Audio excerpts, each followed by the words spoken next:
Good morning, good afternoon, good evening, family.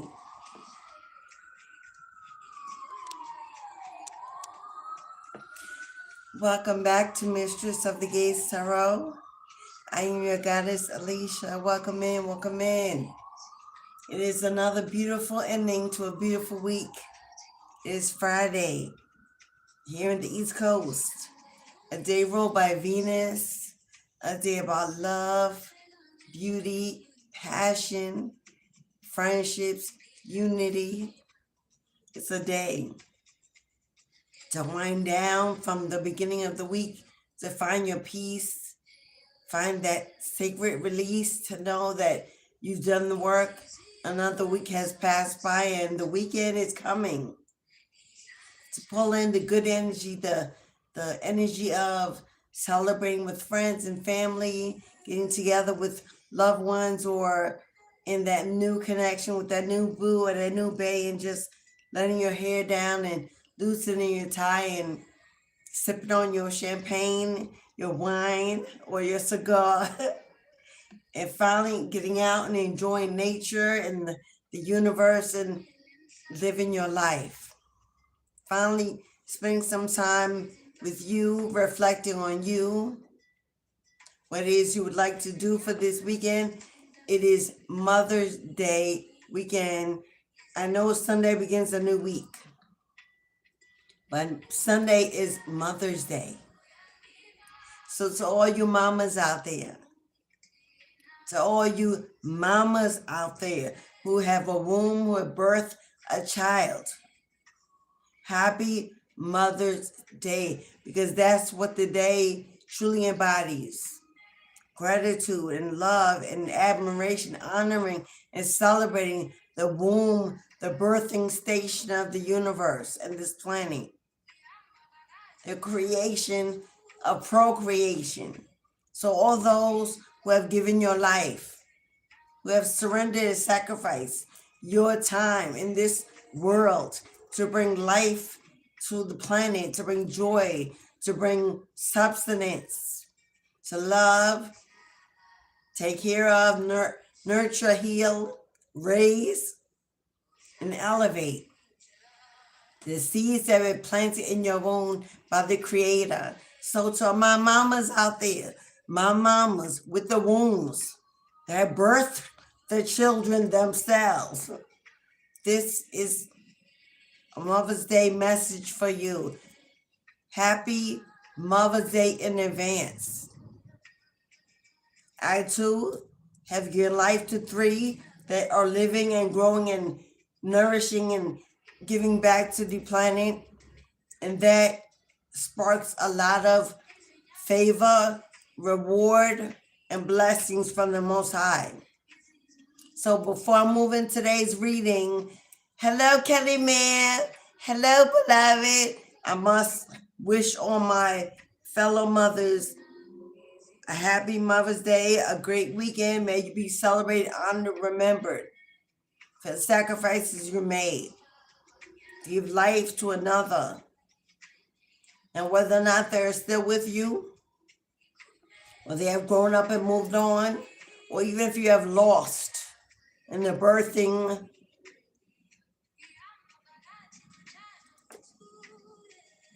happy Mother's Day. For you carried and you surrendered and you sacrificed and you hoped and wished and you waited, and still those children that were lost, that were taken, that we had to see released back home to where they came from, we never forget. We always remember. They're always attached. The cord has not been severed. So they're still part of your motherhood experience, to be honored and celebrated and remembered, that you're surrounded with love and support in whatever way you need it on this Mother's Day. It will be Sunday, so I will not be here or live, but I'll be with you in spirit. Today is a message for the anointed, for the anointed, for those who have risen, awakened, and are ascending to your higher purpose, walking into your destiny, seeking, looking, striving to be and live the best life you can, to help others, to heal others, to restore generations, to lead, speak, influence nations. This is your life. If you are here, this is not fate. This is divine destiny that guides you this way to receive your message, to receive your confirmation, to receive the wisdom or knowledge you may be seeking to help you get on that path, start that business, put that product out there, put yourself out there, and finally walk into your true destiny and your true life's purpose. Many choose to leave the 9 to 5 because it never works out. It never fits. There's always a fight. There's always a resistance, a pressure. You have to leave, or they ask you to go, or it just ends up in constant tower moments. Job after job after job, boss after boss, change after change. It just never is the right fit. You always end up on the bottom half of the ordeal, or you just end up going without justice in however it ended. This is confirmation that as an anointed, a 9 to 5 will never work for you, my love. We can strive to be in that plantation because that is what is preached, what we are guided to from children. Get out into the world, get a job, take care of yourself, buy a home, get in debt, work for someone else, give away your years. There's no freedom in that lifestyle. And the anointed, we are so free in our spirit. Star seeds and earth angels and indigo children and wild child and lost sheep, and we are so free in our spirit. That being in a place that restricts that freedom will cause anxiety, anger, rage, bitterness about why have I allowed myself to keep landing in the same situation for a check, to be overworked and underpaid. When I have leadership ability, when you have leadership ability, when you're meant to lead, to guide, to coach, to mentor, to teach, to heal, to free the minds of those who are trying to break free from that mindset. That is your purpose. That is your destiny. Whatever niche you choose as a spiritual practice, the operative point is it's not inside that 3D reality. It's on the outside, looking back in, reaching back in to give, to pour into. If you felt from a child like you never belonged in your family, on your job, with your spouse, in the world, you're always looking for something that you can't find. It's something in you always knocking, whispering, there's more, there's better, there's greater that lives in you. There's power untapped that you need to find. Then you're in the right place. We're going to tap in. I have the Cashapp records here, Oracle deck. I have past life regression Oracle deck, and we've got the occult priestess tarot. We're going to tap in to what's going on in your past, get some messages about where you came from, what your abilities are, what you may have gone through in your past lives that leave those scars, the things that need to be healed, need to be focused on. And then we're going to tap into what is yet to come, what Spirit is telling you, calling you to, and what's your next move to finally find your way to the beginning of that starting place that takes you into the life you truly deserve, the life that is already destined for you to walk into.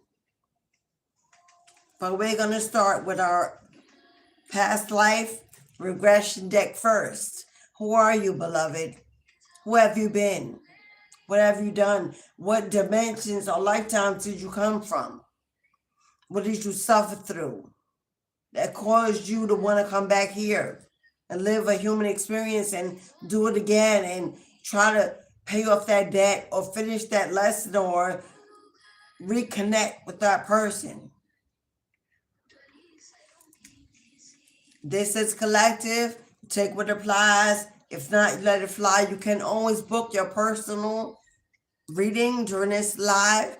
There are $5, $10, and $20 today. Hello, beloveds. Hello, Queen. What's up? What's up, goddess? So remember to hit the like button whether you're going in or out. As a support, I appreciate it. Subscribe if you're new. As we get in, have a seat, release that restless energy, and receive your messages, beloved. Ashe.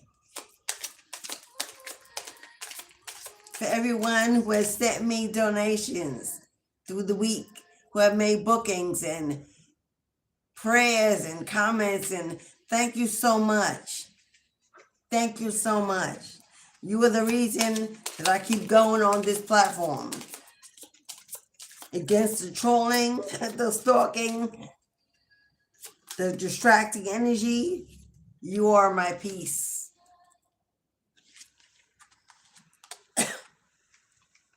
Imprisonment or slavery. Past life regression. You lived a very dark lifetime, one of your past lifetimes, most likely the one right before your return here. It was very dark, very painful. Coming back as a slave, living as either a slave or a child of slavery, you were very close to that history, that period of destruction, chaos, pain, confinement, binding energy. Yes, hello, Kitty Man. Yes, beloved, I sure can. Kelly, you were number one on today's for a reading. Thank you, Kelly, ma'am. We got prison and slavery. The life before you returned here. You lived without your own will, being able to speak, being able to live freely. There was no freedom. There was fear. There was running. There was hiding. There was abuse, a lot of physical abuse. There was confinement. But the word I'm hearing the most is fear. There was a lot of fear. If in this lifetime you've experienced a lot of spiritual warfare, or you've been in relationships where there was domestic violence, or you grew up in a family where a lot of your family members went to prison, or there was a lot of imprisonment, or maybe your parents or grandparents told you about how they were involved in slavery times. Now, you could have been in prison for something that was done, or this could be false imprisonment, because I'm getting that heavy. Falsely imprisoned, lied on, false documents, false evidence, false statements that people got together and gathered and conjured to have you put away, bind you, enslave you, to break you, or unalive you. Now, in this lifetime, if that energy still seems like it's holding over your head. Spiritual warfare, spell work, domestic violence, false documents. People lie, they gather against you to conquer you, bullied, chased in your dreams. You're always running in fear of something you cannot see. If these things have been going on since you were a child, this is energy that you still hold.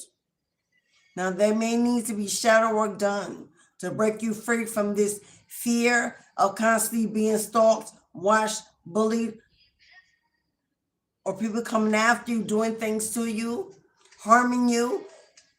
This is what you've done in the past lifetime. You had to run. You had to hide. You were always looking for safety, needing protection, needing help and support from others to conquer that fear.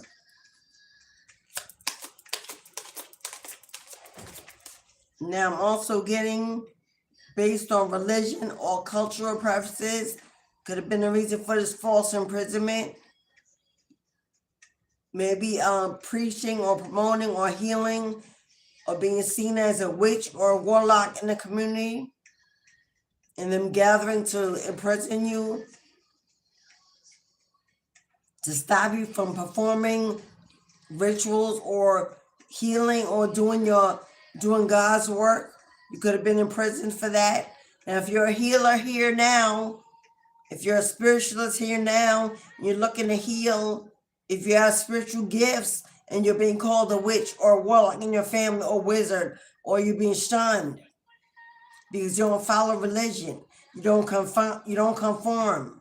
You could have been in prison in your last lifetime for doing the exact same thing. That's why it may be hard for you to get started, to trust it, to believe that people will join you in it, want it, listen to it, purchase it, buy it, follow it, because of the fear that you have, that you hold, that you may not remember, but parts of your soul remember, and is afraid to step out, to be seen, to be bullied, trolled, stalked. So you practice in maybe simply by yourself or secretly, so that your family and no one else will see it and know it. What did I just say? Do you see trust and faith? You absolutely practice some kind of spiritual divination in your past life. Whether you were the medicine woman or the medicine man in the village, whether you were in the monastery or in the church healing, and they discovered you had powers, healing powers that nobody else had, and they began to call you a witch or say you were working with dark energies. You were imprisoned falsely for what you came back here to do, to break through that fear, through that doubt, through that anxiety, to finally walk into your life's purpose in a world now where it's free for you to do so. Possible for you to, on a platform, in your community. Freedom now is way more available than it was in these times. You may have ran, you may have hid in church or hid in the woods or somewhere where you were afraid to be found. And when they did find you, they put you in a prison or enslaved you. And you were jailed repeatedly and constantly whipped and mistreated and starved. And you went without clothing and shelter. Have you known homelessness in this lifetime? And you faced a lot of lack and pushback in this lifetime. All of this is telling you this is the wall that you must break through to get to the other side. Because you may not remember, but something your soul still knows and fears. And for you to break free from that fear, that anxiety, that doubt, is how you cross over into your real destiny, into your life's purpose. But you have to push through, rise above. You have to have enough faith and trust that your angels are supporting you in this lifetime for you to conquer the demons that surrounded you in the last. You have a baby. We have a male and a female and a baby.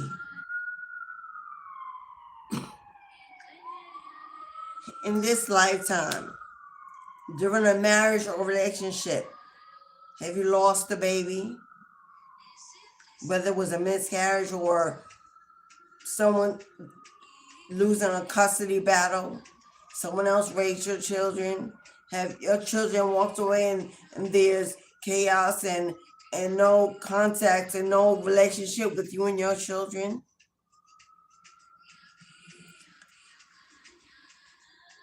Now, every message will not be for the same person. There are several messages that will come out, several past life stories and regressions. You have to decide which one is yours. Someone here, you were connected with this male or this female in your past life, and their back is turned to one another. This is a divorce. This is separation. This is the ending of a family. You may have been this baby. It's almost like Jesus in the manger. The spirit baby, the soul child, the anointed. So in this lifetime, have you experienced parents of divorce, family separation? Were you an orphan? Or were you raised by someone other than your parents and always wondering and seeking and looking for that love that you didn't get? And wondering why you were abandoned or neglected? And although you have chosen to rise above it, forgive it, you just can't seem to let go. You yourself don't have any successful relationships. There's divorce. There's endings.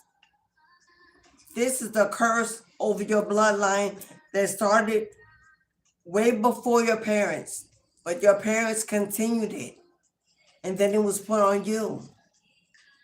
A curse of divorce, separation, endings, failed connections, lack of love, lack of understanding. Babies and children not being raised in the home, constantly passed around, not taken care of, abandoned, raised by grandparents and aunts and uncles, and sometimes you didn't even know they weren't your parents until you grew up and found out that wasn't your mother, that wasn't your father.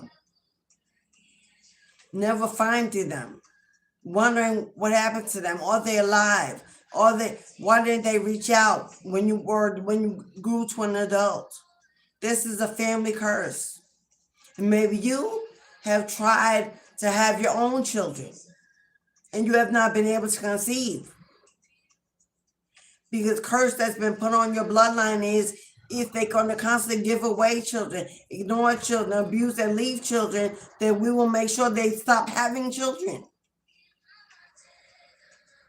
A curse that pours down from your greats to your parents, now to you. This is like the lost child, the forgotten child. That is who you are. So you may have experienced miscarriages or lost children or stillbirths, or you pregnant young and your children were taken and you don't know where they are. They may have been adopted, or you may have been adopted. So that's maybe somebody else's past life regret. A curse of infertility, a curse of divorce, a curse of separation, of destruction of the household, of the family. We get one more. We have two past life regressions here. They may or may not relate to you, but we'll do one more and then we'll move on. Because I'm here in take 3.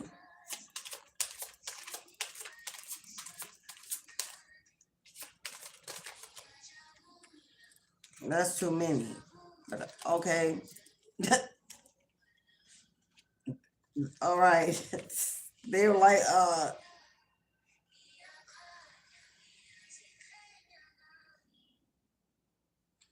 we've got Egypt. Someone you are a descendant of ancient civilization. Your lineage, your bloodline dates all the way back to Egypt. If you navigate through Egyptian culture, paintings, artifacts, the spirituality, the deities, the gods, goddesses, Isis and Horus and Anubis and Sekhmet and Bastet, and I can go on and on. It's because your bloodline dates all the way back to ancient Egypt.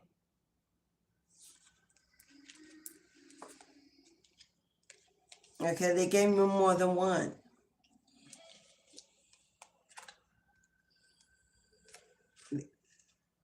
We've got health here. Who has suffered in this lifetime continuously with their health? Since you were a child, you've been sick. In your youth, you were sick. As an adult, you were sick. And a lot of these illnesses have no medical definition, no real diagnosis.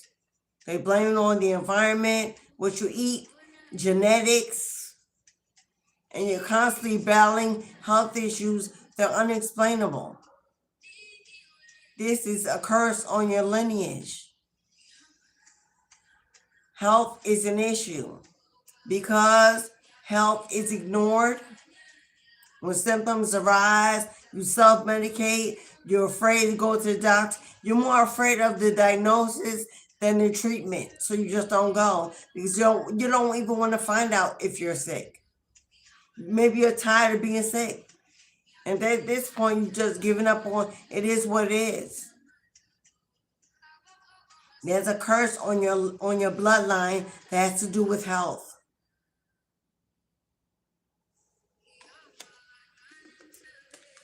And we have the Celtic cross here.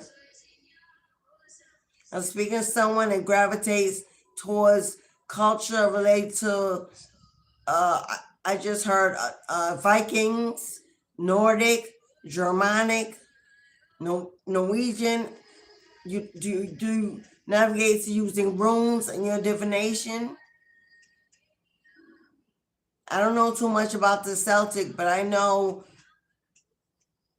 it's based in those countries, cultures, and divination. I know runes are heavy in their divination. Scribe. Are you drawn to scribing? Are you the person that speaks up for the bullies? Is your calling to slay demonic energies? Are you called to be an exorcism? Are you called to the occult practices? Are you called to be a pagan and walk away from the conformity of religion? Horses and bravery and swords and warrior, just a lot of warrior energy, a lot of fight energy. Have you had to fight all your life? Your siblings at school, as an adult, your mates, have you had to fight all your life, co-workers and strangers, and you always seem like you're facing warfare wherever you go? Is your tongue like a sword? Are you Queen of Swords or King of Swords? Can you speak it into existence? Can you speak evil and negativity out of existence simply by speaking in tongues, putting a word on it, striking through it? Is your cutoff game strong? You have Celtic blood in your lineage, and you may want to study it a little more because their divination practices may be calling heavy working with trees and nature and dirt and soil and stones, heavy stone energy, like the stone hedge, which I know is a spiritual place. you may want to consider visiting, or you maybe have already been interested in visiting. And lastly, we have the angels. I'm speaking to somebody that is an angel, that was an angel, that resided with the angels. This is the supreme being of light. You are a healer if this is resonating with you. In your past life, you served in the monastery, in the church, in the village as a healer. You know how Jesus touched with his hands, or if you only touch the hem of the garment, instantly you are healed. That is the energy you have. People heal simply from being in your energy around you. They don't know how they feel better or what you do. You may not even think you do anything, but instantly when they leave your presence, they feel depleted, less than, and they can't wait to get back next to you. You go to the hospital to visit a loved one who is sick, and instantly they feel better. People call for you, look for you when they're in a bind, because your healing energy is what they need. You have wings to fly. Have you had dreams since you were a child being able to fly? Are you an astral traveler? You may not see your wings. The movie that may inspire you the most is Maleficent with Angelina Jolie. Watch Maleficent, because when you return to the earth and your wings were clipped, as hard as are in the movie, it'll show you why they are and what you need to do to get them back. So we have several past life regressions here. You'll know which one resonates with you before we get into the rest of the reading. Now, if you would like to book a personal, get your personal regression card, $5, $10, $20 to get your reading. Kelly has already booked her reading. You will get a past life regression message in your reading today. That's what today is about. That's what today is about. Finding out who you were, why you chose to come back, what are you supposed to do to break what's happening in 3D, to walk into that destiny, to pay that debt, to be released, to get back your gifts so you can finally manifest your destiny into reality and regain your access to wealth, health, joy, happiness, abundance, prosperity, and creation. Now we will tap into the Akashic Oracle that will let you know what it is you came back here to break in order to walk into. That is who you were. That's what you experienced. This will give you a clue about what you need to break to finally move into where we're about to go after this deck.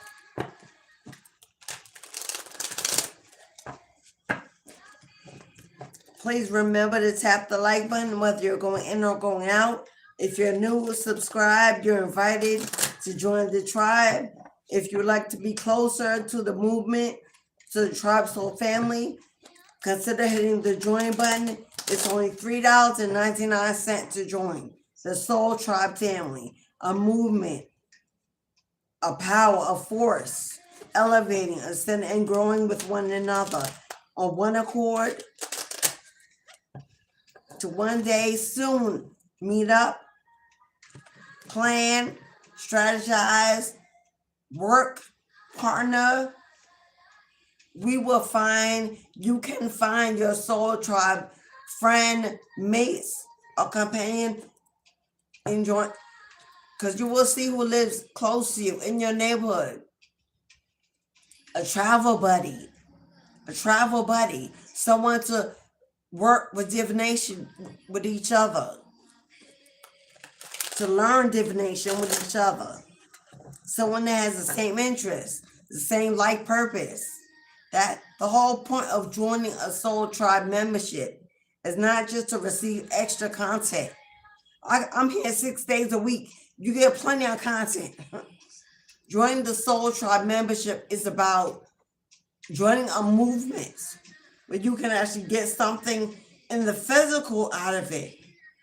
Someone that is close to you. You could travel to, you could travel with, you can practice divination, someone you can call or have a live Zoom when you need a friend, when you're depressed, when you need an answer, someone more established. That's the whole point of the membership. Not just for free videos or content. You can do it, you can get that on any video you watch. So if that's your interest, you know what the first card out? The first thing I want you to know before they give you any other information is that you're already headed in the right direction. If you're wondering, if you're doubting, if you have anxiety, if you are self-reflecting and placing shame or guilt on yourself because you don't think you're far enough ahead or you're doing enough or you're wasting time, they want you to know, ease up, slow down, and give yourself grace. You already heard what you've experienced in a past lifetime. It ain't no small stuff.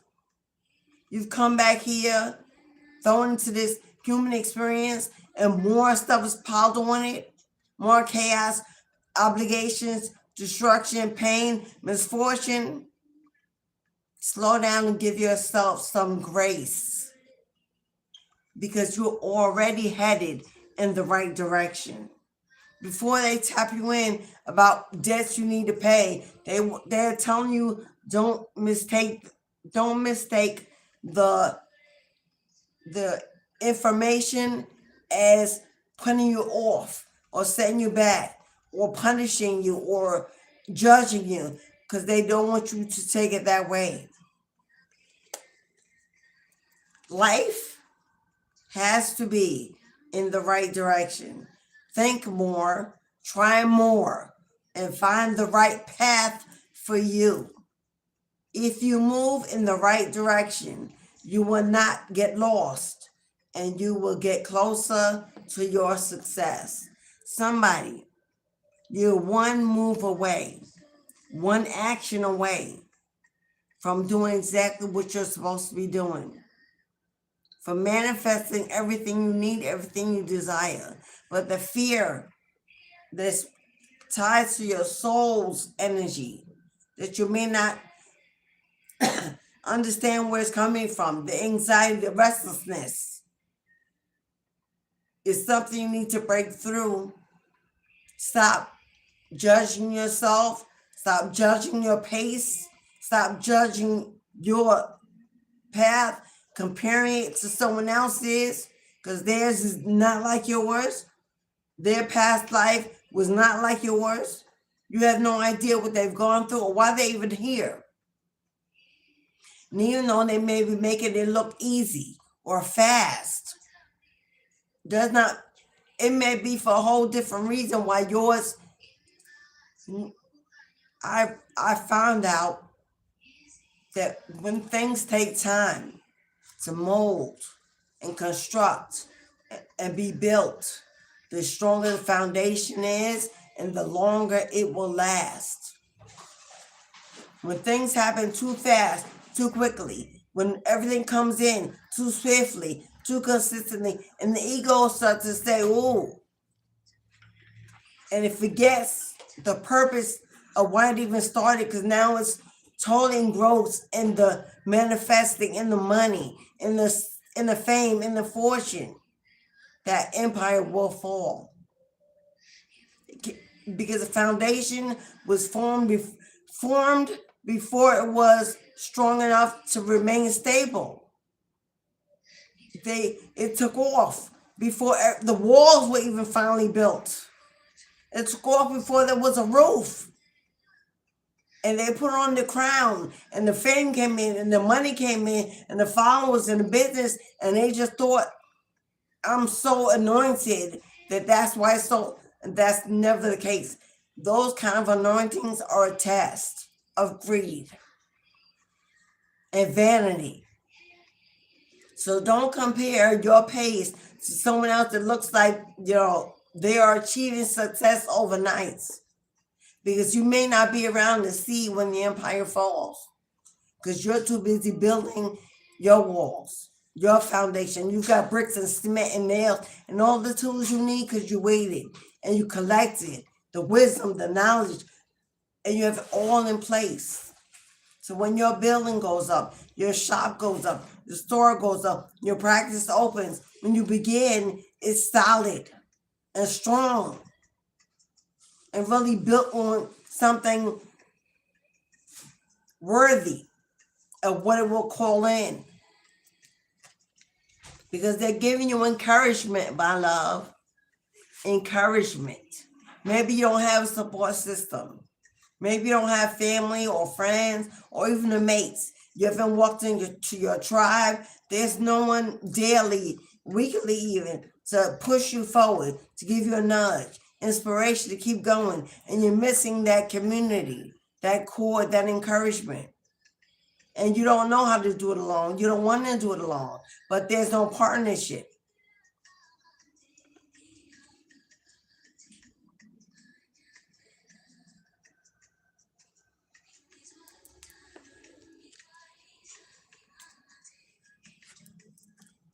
You are going to level up. It might not feel good initially, but it will prepare you to handle the greater things in life for your highest good. I just said that. That is the why you've been looking for. Push through it. There's a reward waiting at the finish line. Confirmation, there's a reward waiting at the finish line. But getting to the finish line there's going to be challenges and obstacles and tests and pushback and resistance. And God wants the strongest, the toughest, the bravest. And that's why you're being put through that. Because when you get to the finish line and you receive your crown and you open your treasure, and now things take off, and you're busy, booked, and blessed. And you're cloaked in protection, and you're tough as nails. And no one can break you, shake you, or destroy your foundation. You have been forged in the fire and built for tough. It will sustain and maintain, have longevity and consistency.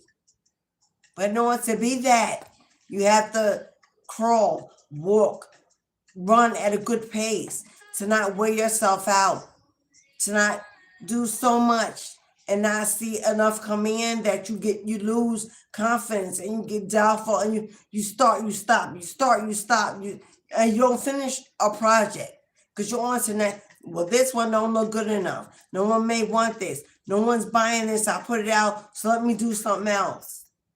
And you keep jumping to new stones and don't give one stone enough to turn itself over and show you there's a seed planted underneath it that now it can grow. Peace. May your peace be still. In the collective, when you're going through an awakening, there's a lot of restless energy, a lot of sleepless nights, a lot of waking up at 3 a.m., a lot of loss of appetite, a lot of nervous anxiety, and you don't even know where it's come from. Sometimes it's spiritual warfare, but it's not that all the time. We can go through a spiritual psychosis and get trapped in the spiritual warfare so long that we're confused by the illusion, and that's already been taken away. You're already protected.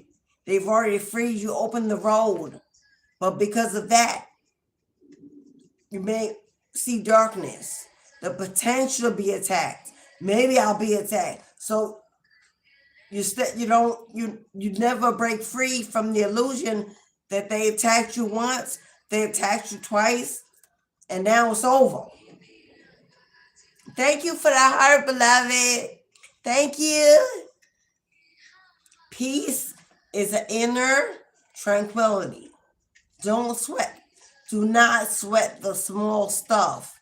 And look at everything with a calm mind. Life won't always be smooth sailing, and peace will keep you calm through the ups and downs.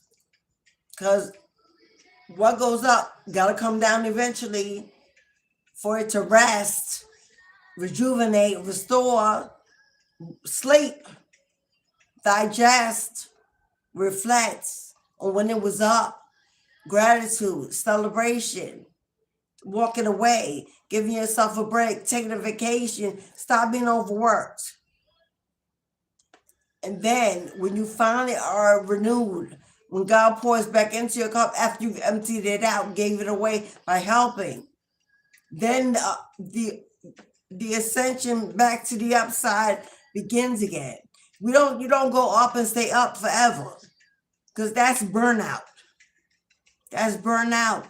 God allows us to descend back into the sanctuary, into hermit mode, into confinement for the renewal to take place, the restoration, so we can tap in to the gratitude of when we were up. We can use that harvest, take a vacation, do what we love, take our hobby, live our lives for ourselves, and pull away from the work, the assignments. And effectively. Doing things effectively. Find the right way to do it. Give it your all, and you will see results. Every effective action is a step towards your success. So what needs to be broken? What needs to be broken for you to finally move out of your past life energy into this lifetime's destiny? Procrastination, always beginning something and stopping, comparing it, judging it, fearing it. So I stop and restart. And I'm not sure, because then it don't match what I see. Procrastination is a big debt. Being able to begin something and finish it and be proud of it and put it out, confirmation, put it out there and release it, not looking at it, not stalking it to see how it do, just letting it go, giving it to the universe, and then moving on to something else.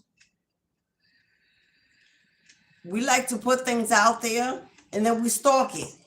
We watch it every day. We check on it every day, see if it's growing, if it's selling, how it's moving. You get caught up in the grandeur of the fame of it, the success of it. And God's saying, give it to me and let it go. Release it, because I'm the one that can manifest it, expand it, and move it to where it needs to be found. Where your audience will see it. Your customers will know it. Put it out there, give it to me, and then let it go, walk away. Walking away is showing faith that you believe, that now your spirit team will manifest it, multiply it, and visualize it without you constantly stalking over it, and watching over it, checking on it. Because while you're doing that, it shows doubt. It shows fear. It shows a lack of faith in what you've done and what you're capable of doing, and that your spirit guides are working with you.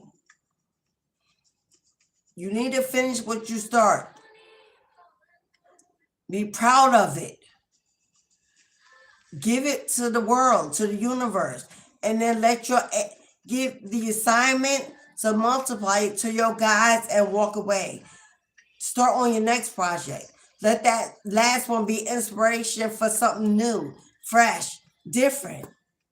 And put out streams.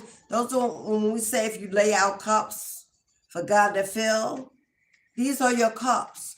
Every completion is a cup for God to pour into.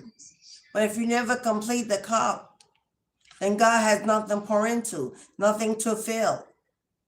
So every cup you finish, walk away and build a new cup. Multiple streams of income. and peace is another debt. Either being around, being in, or engaging in chaos, gossip, drama. I don't care if it's with a bestie, with a co-worker, a neighbor, somebody here. You need to move in silence and let your peace be still. Giving away too much information, sharing too much information, needing to see what they think about it, how they feel about it, or just needing to tell somebody something or be involved in what they're saying, all the gossip, all the tea, just to be in the energy of attention. I don't know, these are false friends, karmic co-workers. People ain't got nothing to say because they ain't doing nothing, but they know what everybody else is doing. Allowing your peace to rest in a place empty of negative, chaotic energy and people and situations. Stay away from gatherings because you're afraid to be alone. For those gatherings, people who gather for the wrong intentions are misery-loving company, and then here you come. They'll welcome you in and be your friend. Why not? It just feeds the gossip and the drum. Maybe you got something to give too. So bring in somebody here. You need to walk away from gossip, drama, and oversharing what's going on in your life, because those people are not allowing you to be in a place of peace. Somebody's constantly calling you with all the gossip, all the drama, all the tea, or they always need you. You can't rest. You can't be free. Your energy is being pulled at. For some of you, it's your adult children. You need to find a place, a sanctuary, a peace just for you. If it's outdoors, you go meditate, you get away, you take a vacation, book an Airbnb. I don't care what you do, but you need to stop allowing yourself to engage with people that are messy just to have people around. Encouragement. Another karmic debt. Always needing someone to judge your content, your work, your opinions, your relationship, your job. Always asking somebody what you think. Should I do that? Would you do it? How you feel? You think they'll buy this? What do you think about? Stop showing your work to people to get approval that's worthy of you putting it out there. I don't care who you're asking. Don't ask your children for advice. Don't ask your mate for advice. Don't ask your parents. You need to realize that being a spiritualist and navigating into your path means you're on that path alone. As you go, God will include and send in those that are worthy of being on that path. But when you first start out, you have to navigate it by yourself. Stop needing other people to take a look at what you're doing before you put it out there. Because if they like it, then everybody else will love it. No, they won't. They may just like you and may not want to tell you what they really think to hurt your feelings. That doesn't mean other people won't like it. Or they may say, no, I don't like the color. I don't like this. I don't like that. That's one opinion. And that one opinion can block you, stop you from ever doing what you are here to do. So if you are somebody that, if you need encouragement, if you need spiritual guidance, you should be only talking to people that are established and working in that exact energy or niche that can give you mentorship, coaching, real spiritual guidance without sugarcoating, so you find out what's really going on, can open you up. But people that are not doing what you're doing, can't do what you do, you should not be talking to those people about your work or what you want to do. And the last karmic debt, a lot of self-doubt here. A lot of self-doubt. This is, well, I know what they say I am. that resonates with me, but I'm not sure if I'm that. I may be this. I'm not sure if I can do that because I don't trust that I have what it takes. A lot of insecurity here, a lot of self-doubt, a lot of not pampering yourself, applauding yourself. This is somebody that from since a childhood you haven't been celebrated in your family, by your friends, in your community, at school, everything you did, even though this is somebody who grew up in a house with siblings or cousins, and you were not the favorite, and they'll let you know that. You may have did everything you did to supersede what the others was doing to finally get some acknowledgement, and still you didn't get it. They celebrate their mediocrity and never celebrate your mastery. You may have did everything your parents wanted you to do, follow what they want you to do, and still it wasn't enough. You may have helped their mother elderly and go to the store and take them to appointments and finish college first, and no matter what you did, it was never acknowledged the way it should have been. In school, in church, wherever it was, you've never been celebrated for who you are, even in that marriage. And you've learned to lessen yourself, dim yourself. You don't put yourself out there. You never feel like you have it, what it will take. You're not sure. You don't want to be on the platform because I got to be behind. Can I build a platform and not get in front of the camera?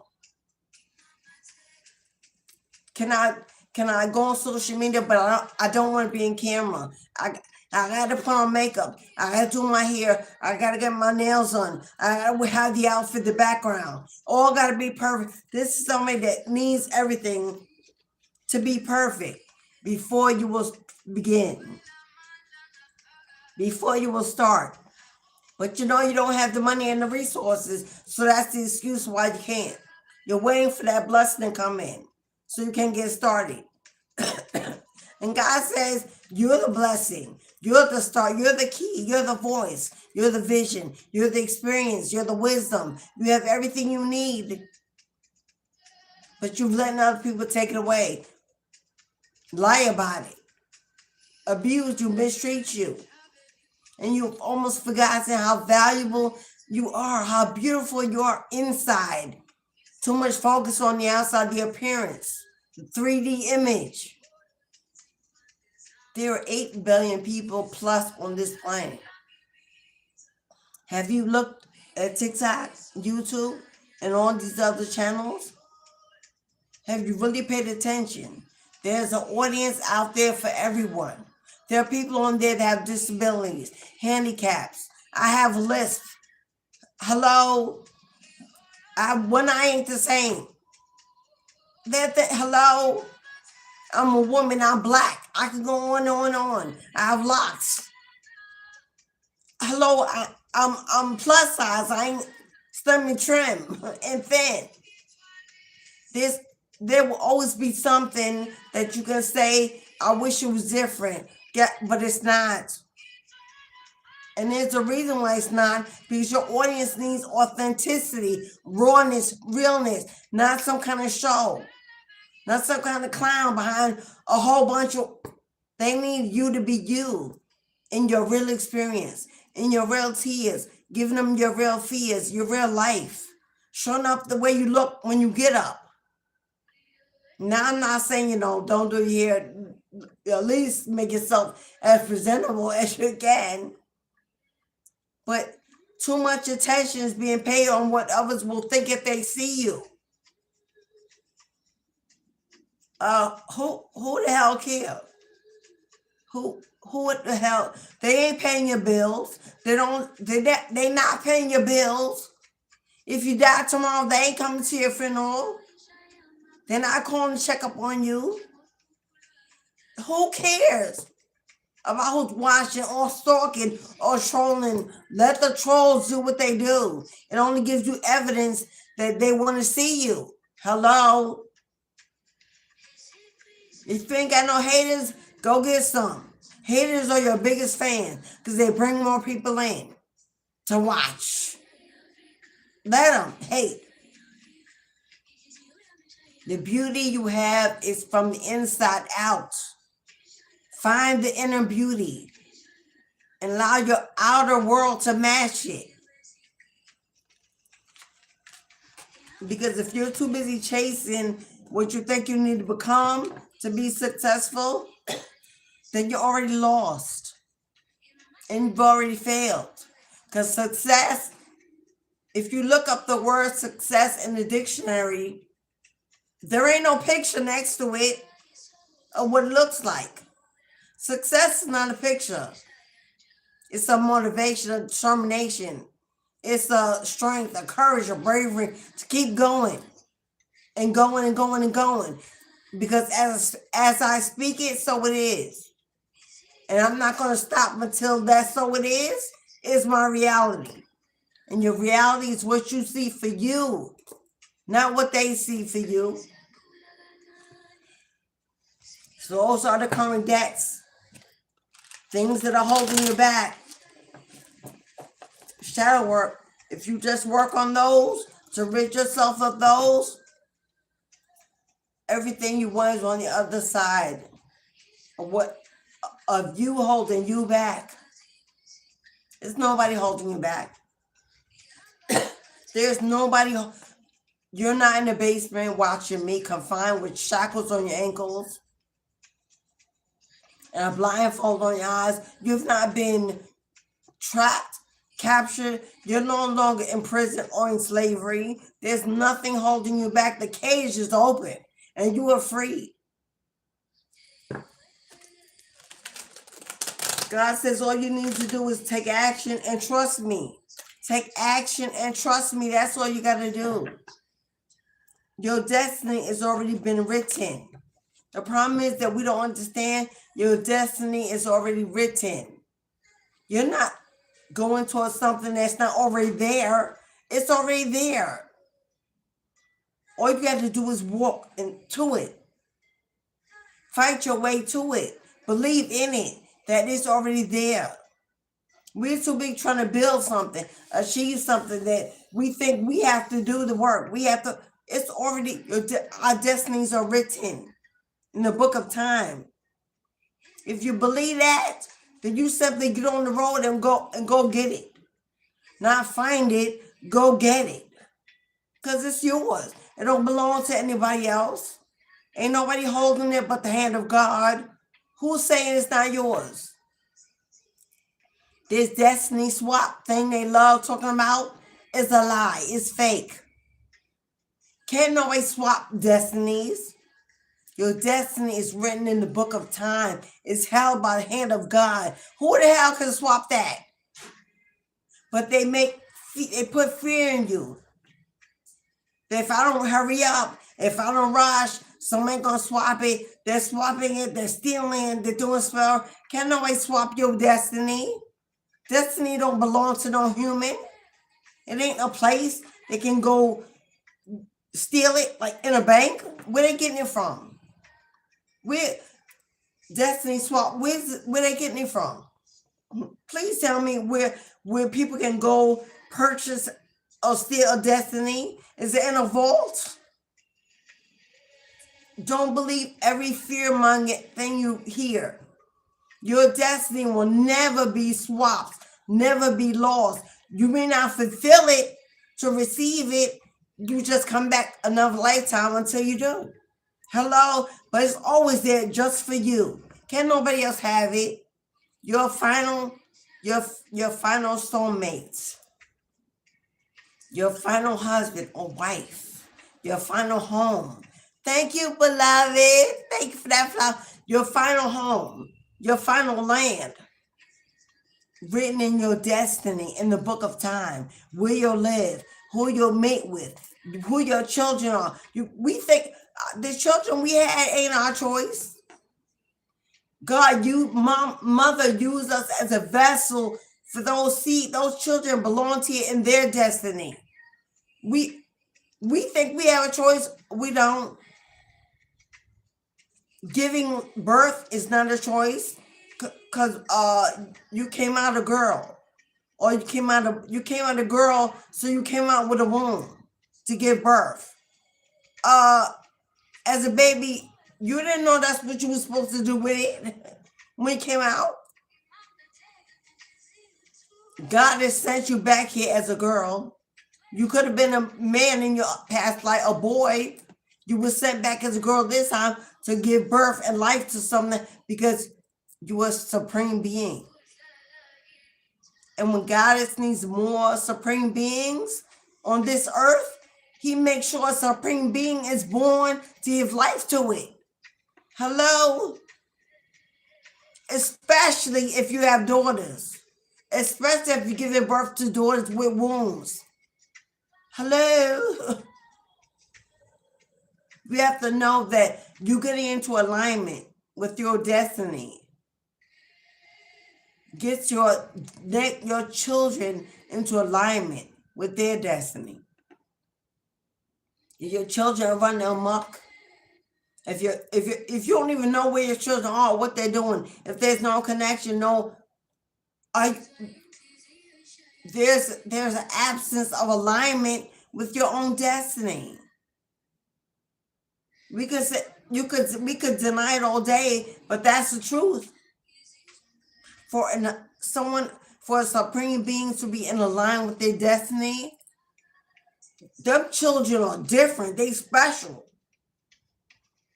Absolutely. Thank you, beloved, for that start. Thank you, Melanie. Hello. Them, especially them girls, them girls are close to mama.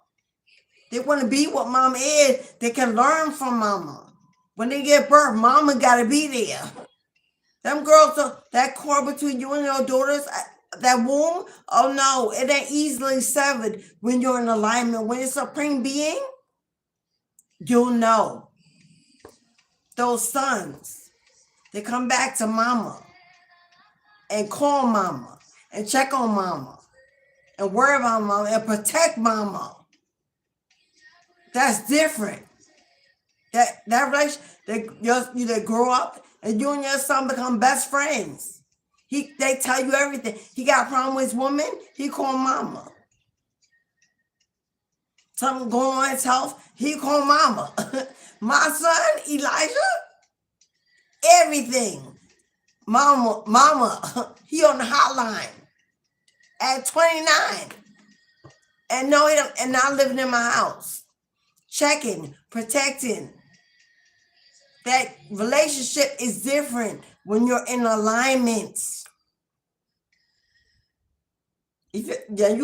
For those who claim, and this ain't for everybody. There are spiritualists out there that claim they're in alignment and they're in their divine supreme destiny. They don't even know where their kids are. The kids hate them, can't call them, don't want them. That's not alignment. Because when you're in alignment and you have a spirit team and the ancestors wake up and they surround you and they grace you and they bless you and they will bring your kids back. They will reconnect that. That's your joy. They will bring your joy back home and reconnect the cord, because they know that's your first reason for life. That is they are your joy, your hope, your bloodline, or they're going to correct that. That's how you know when you're getting into alignment, because the correction begins. It all lines up. It all lines up. You surrender, you sacrifice, you've given, you pass the test, you paid the debts, and then it all begins to align. It all begins to correct. It begins to expand and elevate, and the empire is rebuilt. Everybody comes back to the table, and we feast and celebrate and laugh and reunite and forgive one another completely. They see who you are, how you've changed, and they celebrate it. And forgiveness can happen. It can begin. That's how you know. These are all signs of you knowing if you're truly in alignment with your purpose.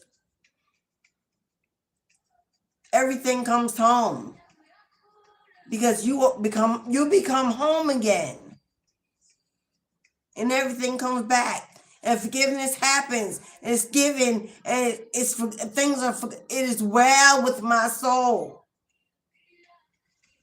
That's how you know. And with Mother's Day coming up on Sunday,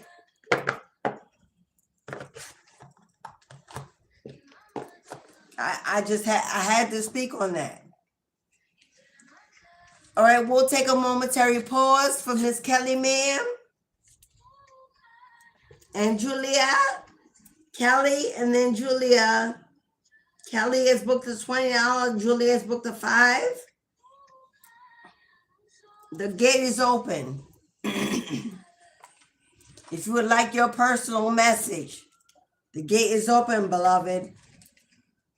$5, $10, and $20 readings today. Everyone gets a card from the past life regression. Everybody gets a card from the Akashic, and everybody gets a card from the tarot. And then Kelly will also get additional cards from the breakthrough deck. And of course, extra tarot. So we will begin with Miss Kelly, ma'am. Kelly also gets an energy code number and a yes or no at the end of the reading.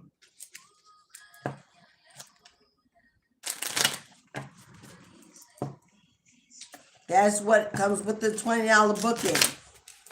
It's full and complete.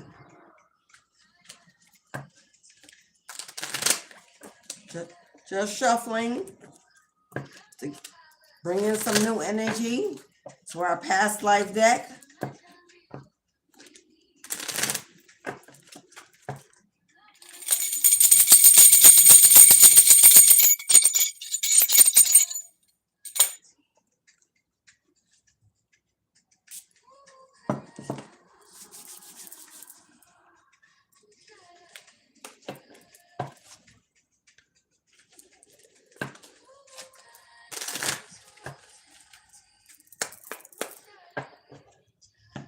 Okay, Kelly.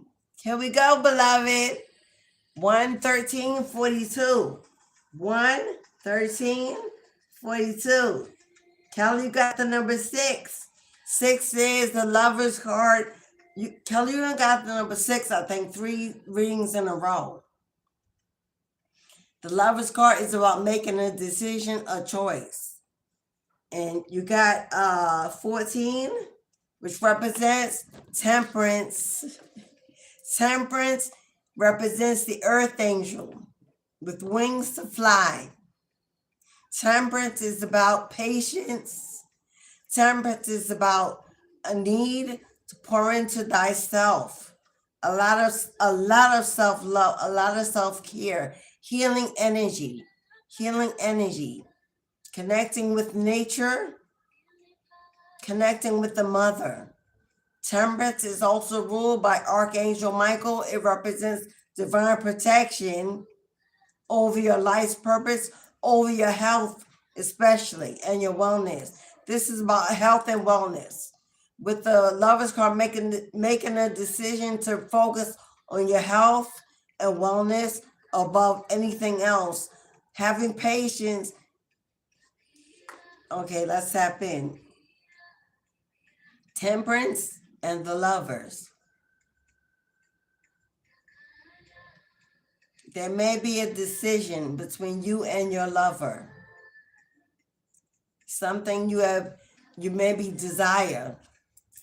There may be a need for patience here. A decision, a choice. All right, Kelly, we will begin by getting you a card from the past life regression deck. We're going to cut the deck because if I shuffle, a whole lot may come out. They said shuffle. Okay. All right. For Kelly, ma'am.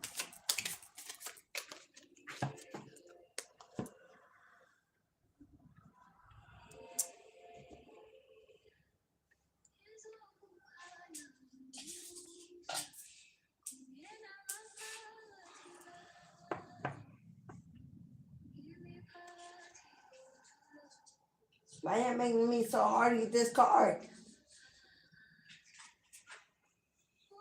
Kelly, past life energy.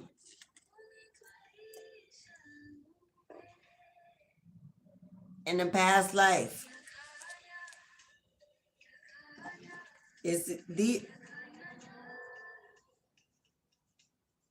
That symbol is so familiar to me, but I don't know where I've seen it. I'm going to find out what this symbol is, Kelly. I've seen this symbol on this coin before, but I can't remember where I saw it. It's on a talisman. You see these talismans I wear? I know you can't see them all, but I've seen this on a talisman. They may be guiding you to get a talisman to wear. And it's in alignment with abundance. In a past life, these are coins. And they're like, you ever seen in the Viking movie when they hold coins in a sack? There may be some kind of generational curse over your bloodline, Kelly, when it comes to lack in finances. You may experience financial issues in this lifetime. It's a past life energy. Because these are coins. They're not gold bars. Like in the deck, they're gold bars, or there's banks of money, or there's a bank in one of these cards. This is lack. These are like pennies, like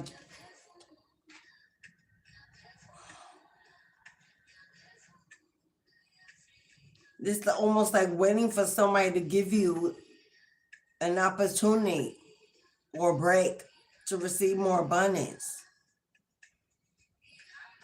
You definitely experienced your entire bloodline. There's been an issue with finances and money, achieving it, holding it, keeping it, building it, being able to invest, save, build.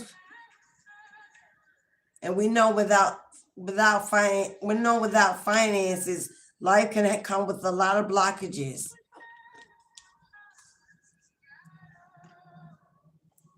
But yeah, I'm getting this cloth like,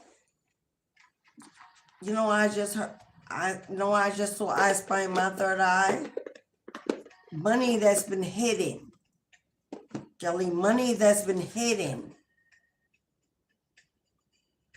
Like somebody needs to hide their money because there was always somebody trying to steal it or take it.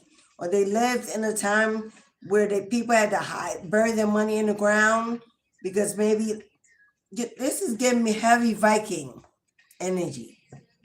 Heavy Viking energy. When the knights used to come around the village where the poor lives or the farmers lives, and the knights would come around because the king told them to go get money or gather their cows, and they kept the kingdom wealthy, but because the kingdom was stealing from the farmers. Not because the king was building wealth, he was stealing it from the people. That's how he grew his wealth. So they had to bury their money and hide their money, and everything they had to hide it. You may have always had a fear of people taking from you in this lifetime. There may be a lot of shadow work on walking in fear of someone always wanting what is yours, stealing what is yours. That you will have to break through in order to open up the floodgates to receive this abundance, to turn these coins into gold bars. That's what I'm getting from that. The fear of people always taking what is yours, wanting what is yours, what you build. Or people always breadcrumbing you, giving you less than you deserve. Even especially on jobs. Always worry about not having enough, living in lack is a shadow that's blocking your finances and your money from flowing. Let's see what your Akashic is, Kelly. That's too many. That your ancestors like throwing these cards on the table.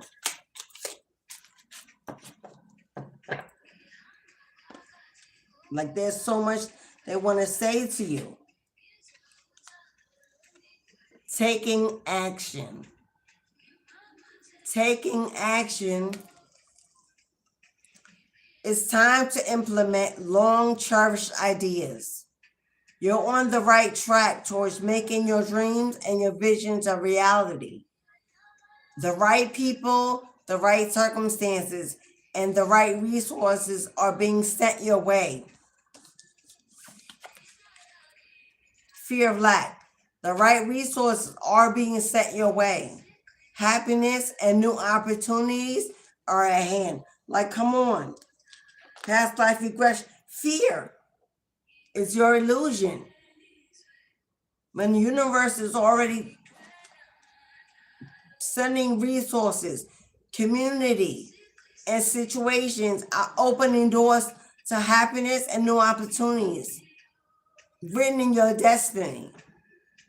With the butterfly, you're going through a heavy transformation at this time, Kelly. And it may be uncomfortable because in order to transform, we have to lose a lot of the old in order to make room for the new. So you could be feeling that and afraid of that. Afraid of people taking things away from you. And God is saying, it's not being taken, I'm transforming. I'm transforming, and it comes with the ability to release, to let go, and to know what is supposed to stay. God will make sure it stays. But what needs to go, God will make sure it goes, and not hold on to what's being taken, knowing that it's being replaced.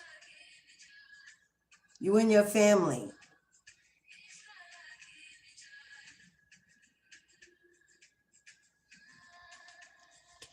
Kelly, I see a husband and 2 kids here.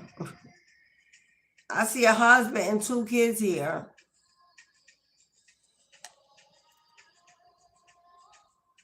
And they don't look like twins. One is bigger than the other. I don't know who these 2 kids are, but I see a man and 2 children. This is family.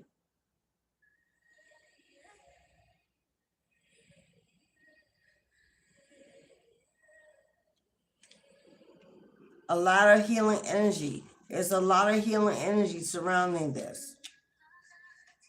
Temperance. A lot of healing energy surrounding this. Now let me give you I'm gonna use this deck because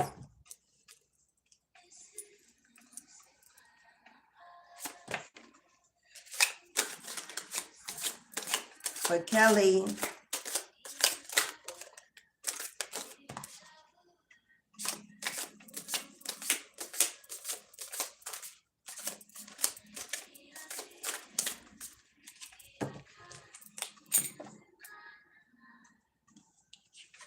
Nine of Pentacles on the fence. Nine of Pentacles is my card of financial independence, self-reliance, security and stability. This is a major glow up. This is your money stacking after seeds have been planted, knowing that your harvest is coming in.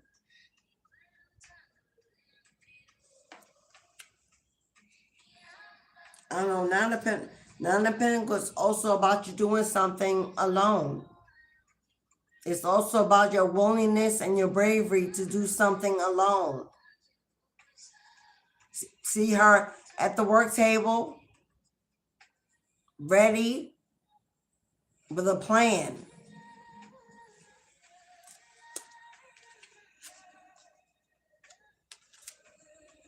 Queen of Swords, there you are, beloved. Queen of Swords is a speaker of truth. Queen of Swords is about your throat chakra, about your ability to influence, guide, lead, coach, mentor with your voice. With your voice. Sitting on your throne, taking your right position and leading through your words. Now, this could be a podcast, a platform, but you belong behind the mic, speaking and teaching and influencing through your word, through your throat. Having the bravery and courage to speak to others. You have life experiences people need to hear. Yeah, Two of Pentacles. Two of Pentacles is the energy of trying to balance out financially, trying to balance things out financially with what you have. Feeling like one day it's up, one day it's down, more going in, less coming in, back and forth, never getting equal foundation, a balance to your money situation. But we know that because that's what came out in Ace of Pentacles, Ace of Pentacles, and Seven of Pentacles. Kalimam. It is time, it is overdue for you to get those seeds in the ground. Seven of Pentacles is planting seeds in the ground and watching them grow, watching over them, watering them, cultivating them, feeding them. And then manifesting Ace of Pentacles, then manifesting an Ace of Pentacles, divine abundance, spiritual inheritance. Now, spiritual inheritance comes from the work that you do for the Most High, not 9 to 5. 9 to 5 can be 10 of Pentacles. But aces are held by the hand of God, by the divine. They're divinely given. They're gifts and rewards for the seed you have planted. Which means if you plant it, if you build it, it will grow. If you speak it, they will listen. God will give you the audience and the work and the assignments. Busy, booked, and blessed. Working from home on your own. Building your empire. But it's time to put the seeds in the ground so that your harvest can grow.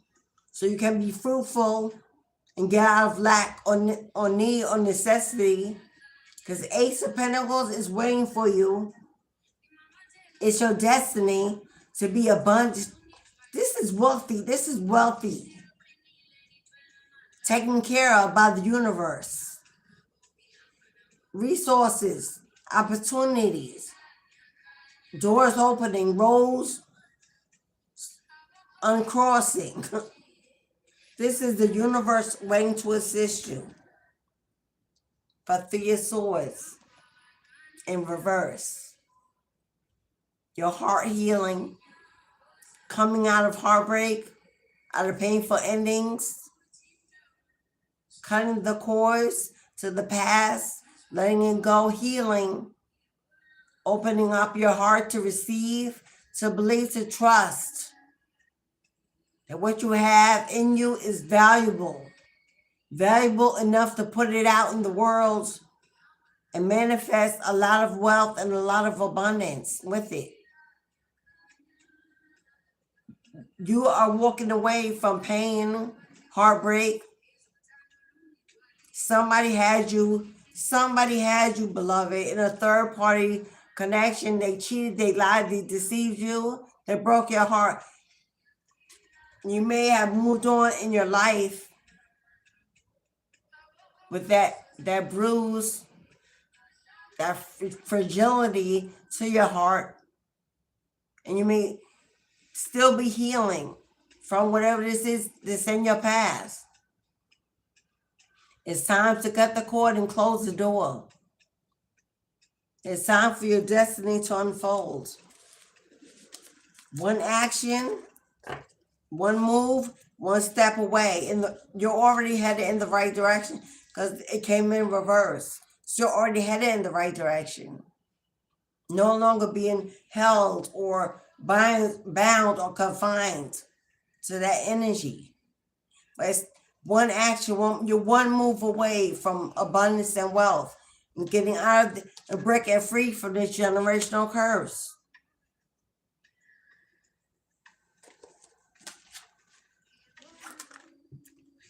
But they are calling you to take action. The action leads to a happy family, a happy life, to true transformation, to calling in that which you truly desire. Now you get a free yes or no, and then we'll give Julia your cards. Thank you, collective, for your patience while they receive their, that is the wrong deck. I don't belong in there.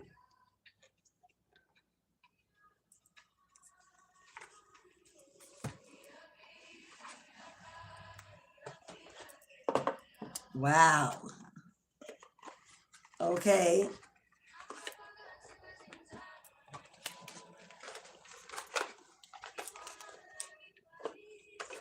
Confirmation. Kelly, you were looking for something and you may not find it right away because it may be misplaced in the wrong place. They said, keep looking because you surely will find it. It's right there. You just may be looking in the wrong place to find it. Or it may be in a different, what's going on here?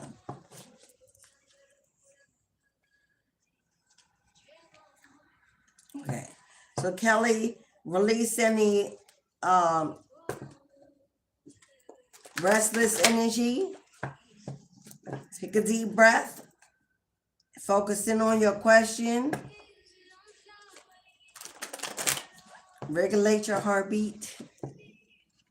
And they will give you the answer you seek. Something you need to know in order to move in this right direction. Oh my God, it's definitely a block. There's definitely a block, Kelly ma'am. Either somebody standing in your way, because I can't even shuffle this deck.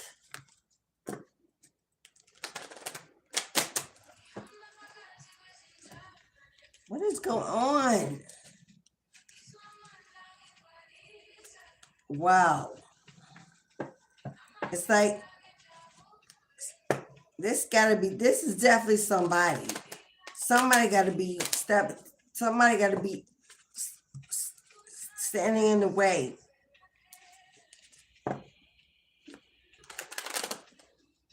Like,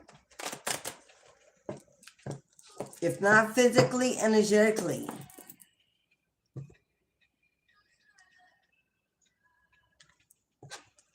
All right, for Kelly ma'am, cutting the deck.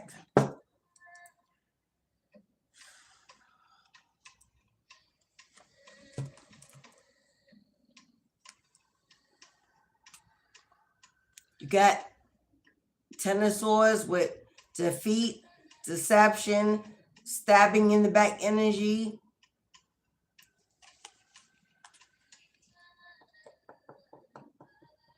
Backstabbing, betrayal, an enemy, somebody bad-mouthing you, that they're bitter. Didn't I say something was standing doormat?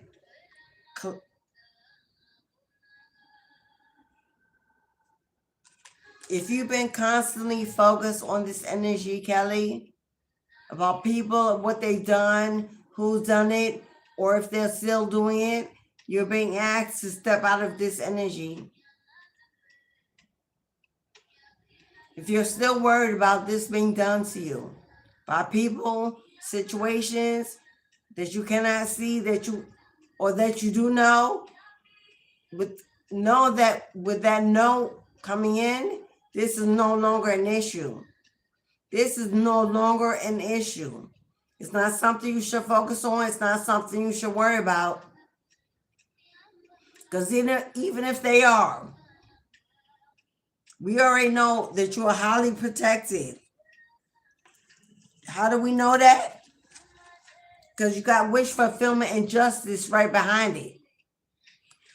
If somebody's out there in the universe trying to figure out how to come in and betray you again, or they grouped up with a few people and they're gossiping, lying, and talking about you, you are highly protected because justice, karma is here. Protecting your wish fulfillment, which means wishes are being granted and dreams are coming true, and there's nothing they can do about it. You're on the right side of karma, and karma is standing in the way. Somebody's going to be receiving swift karma. And again, with Seven of Pentacles, again, look at planting seeds, Seven of Pentacles. You got a harvest coming in. You get to work, you take action, you build, you focus, you grow. Your harvest, the work you do will speak for you, and a great harvest is coming in. But you got to walk away. Walk away from overthinking, being stuck and confused or illusion that whatever they've done, they'll be able to do it again. And Archangel Michael said, that's the truth, Ruth.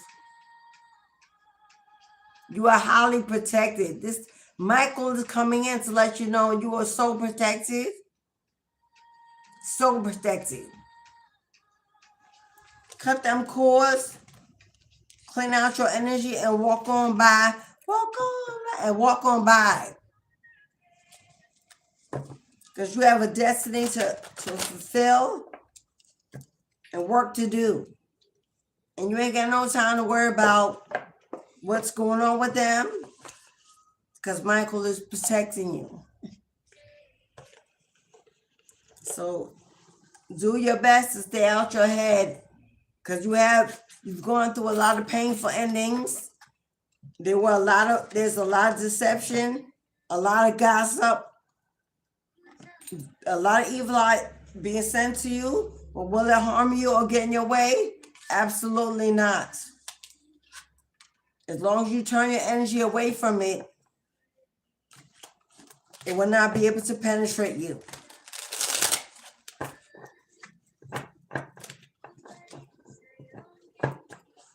All right, Kelly, ma'am. Thank you for your booking, beloved. I don't even have this. Look at hello, bottom of the deck. Before I even shuffled it, it slid. There it is. There's your breakthrough message, Kelly. Time for you to take a leap, honey. Move on blind faith. This is like do it before you see it. Just like do it before you see it. Which means do it because you feel it. Don't need to see it. Do it because you feel it. That's doing it before you see it. All right, Kelly. Thank you, beloved. All right, Julia. Book to $5 will give you a past life regression.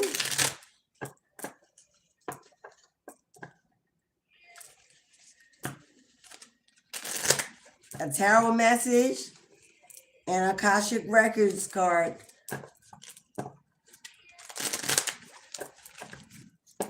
This one's for Julia.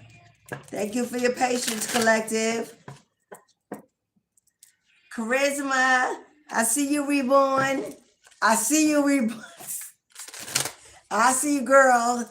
I had to uninstall and reinstall my Cash App. I wasn't getting notifications, so now I'm getting them.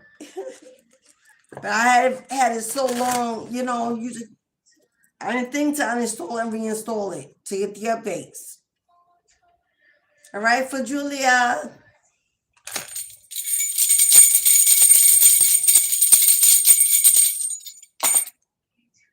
Past life regression. for Julia.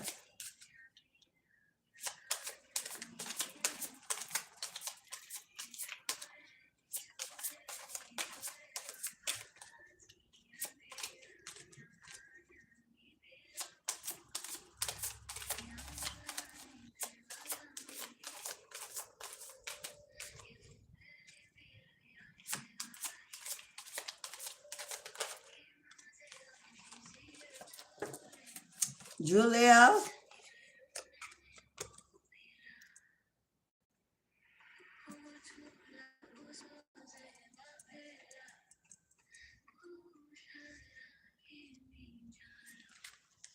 You're welcome, Kelly Mayer. I know, beloved.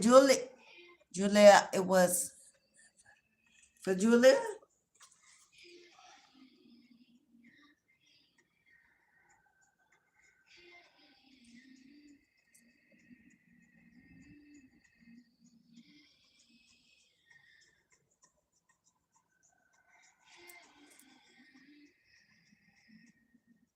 Okay, Julia. Julia, it was $10. I'm sorry, my love.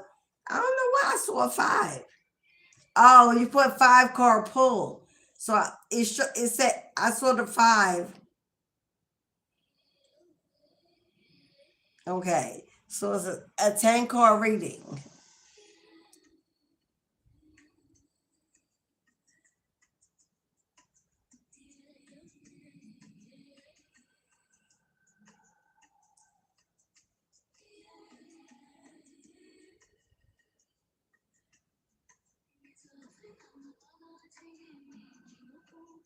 Okay, you put a $10. There's no. Okay, beloved. Let me just. Julia, here's your past life regression, Julia. Phobias. Phobias are fear. Phobias are fears. And they are not only fears, they are the kind of fear that debilitates you. The kind of fear that haunts you. The kind of fear that makes you sick, makes you unable to sleep, unable to work. Phobias are not just ordinary fear. They're the kind of fears that you have to get therapy for, take medication for, because they overtake the mind, the body, and the soul. In your past life, you spent a lifetime fearing something or someone. Now, with our hands crossed, I'm not exactly sure what you were afraid of, but it was heavy. It was debilitating. I don't know if you were on the run, unable to, you were hiding. I'm not sure because it's in the light. So I doubt she was hiding. But there was a fear here that was intense. If you experience the same kind of energy in this lifetime, it's a past life regression. You came back here this lifetime to overcome fear. And that is not an easy thing, my love. That is not an easy thing. Because this kind of fear is not regular. It's not like people were just afraid of bugs or afraid of swimming. No, this is the kind of fear that is real. This kind of fear, even when it's not real, in reality, in your mind it is. So you live your life that way, believing that fear is real when it's really an illusion. It's not, the fear is not even real, but it's so real in your mind that it changes your life. It holds you back. It keeps you alone in isolation. You don't trust people. You don't trust situations, places. Now she's standing alone. This fear in this lifetime could cause you to live a life by yourself, alone, never trusting a mate, a friend, no one to be. And that is a heavy, heavy weight to break. It's almost impossible for you to break this by yourself. But the only way you will walk into your true life destiny, there is no other way but to find out how to break this fear. And it not to break the fear, but to break the illusion that there is fear when there really is not. It may have been a reality in a past life when there was slavery and disease and hanging people for nothing. Then it was a real fear. But in this lifetime, that don't exist anymore. But your soul energy is still holding on to that fear that you lived before, even though you're no longer in that world, in that lifetime. You've carried it along with you, and it's in you.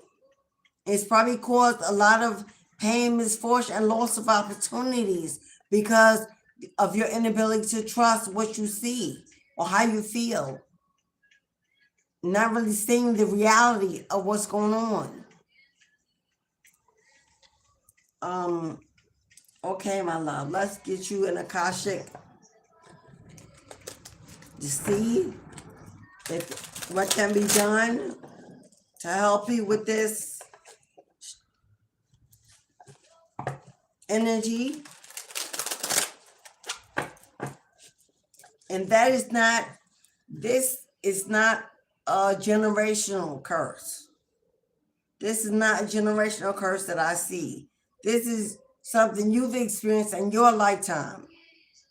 Traveling, living alone, being alone, never really having family or support. This is giving me a fear of being alone, but not trusting people that come along.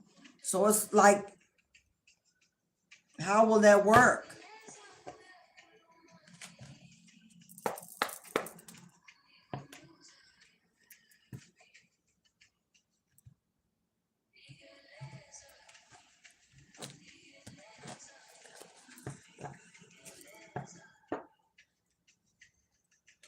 And with her praying to God, it's like she's praying for safety or to feel protected.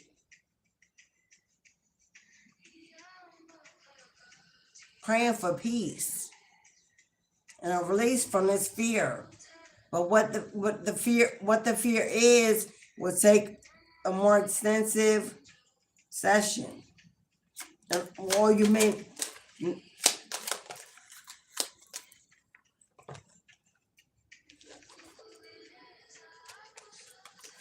come on. God, ain't God good? Come on, Goddess. Connections.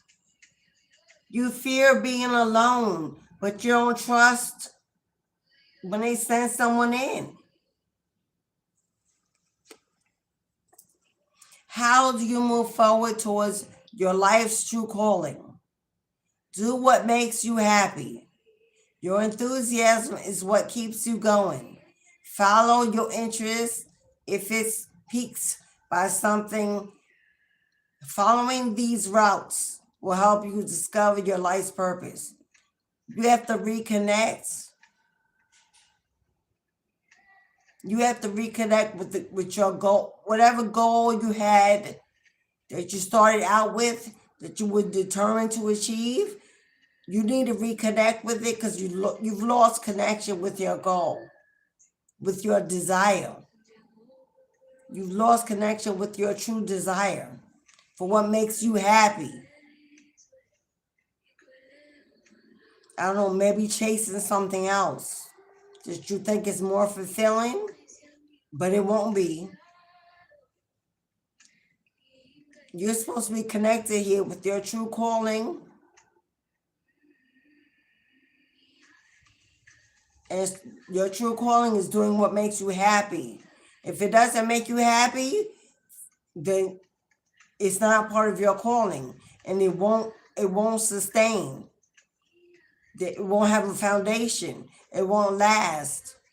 But this is also a lot about you being open to connecting with others on your path with this butterfly transformation. trying to see what that is he's doing.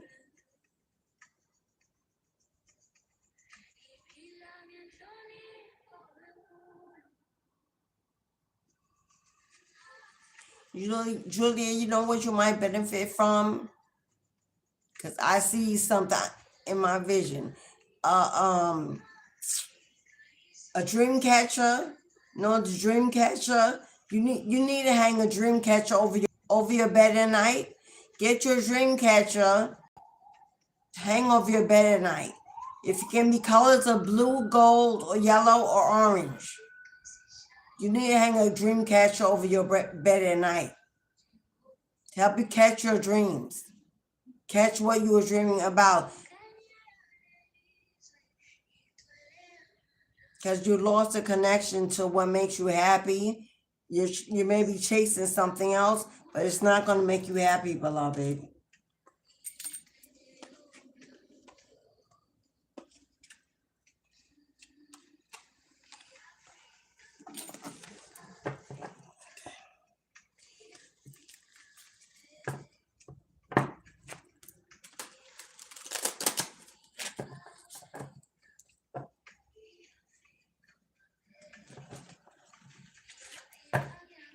That phobia too in this lifetime might be if you chase your goals and make you happy, maybe you think you'll go without something else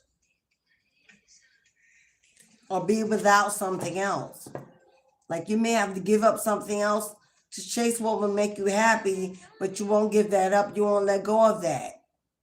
Like you're holding on too tight to something else that you aren't able to give up because you're afraid that if you do chase your happiness, there's a disconnection of what happiness really looks like for you.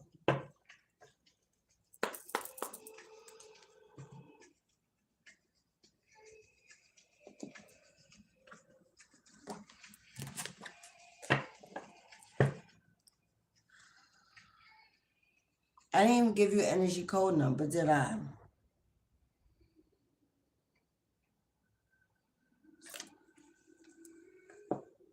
$153, $153, $51. Julia, you also got 6. You got the Lovers with decision, and you got 18, which is the Moon. You got the Moon card. So see, there is no accidents. That was the delay. You got the Moon card and the Lovers. The Moon card is confusion, illusion, what's being hidden in the dark and unable to see it, because in the Moon energy is about the Moon is darkness, the Sun is lightness, the Sun is exposure, awakening, but the Moon is confusion and illusion, something you don't see, and because you don't see it, you can't make the choice of the Lovers. You're afraid to make the decision. You won't make a decision to go towards what's happy until you see something else and be sure to go that way. But you can't do it. You can't see it in order to do it. You simply have to feel it. Like what I told Kelly, before you see it, you have to feel it. And if you feel it, it's enough to believe it, that's what it is. But you're waiting to see something before you do what makes you happy in case you fail. So you're stuck in this Moon illusion energy because you're not making that decision to go towards happiness. Because something you don't see, something you need to know in order for you to do that. And that's not the way that's not the way an ascension works. God don't give us all the answers. He don't show us the ends of the road. He don't show us whether or not it's successful or we win until we do the work to get to that. All right, beloved.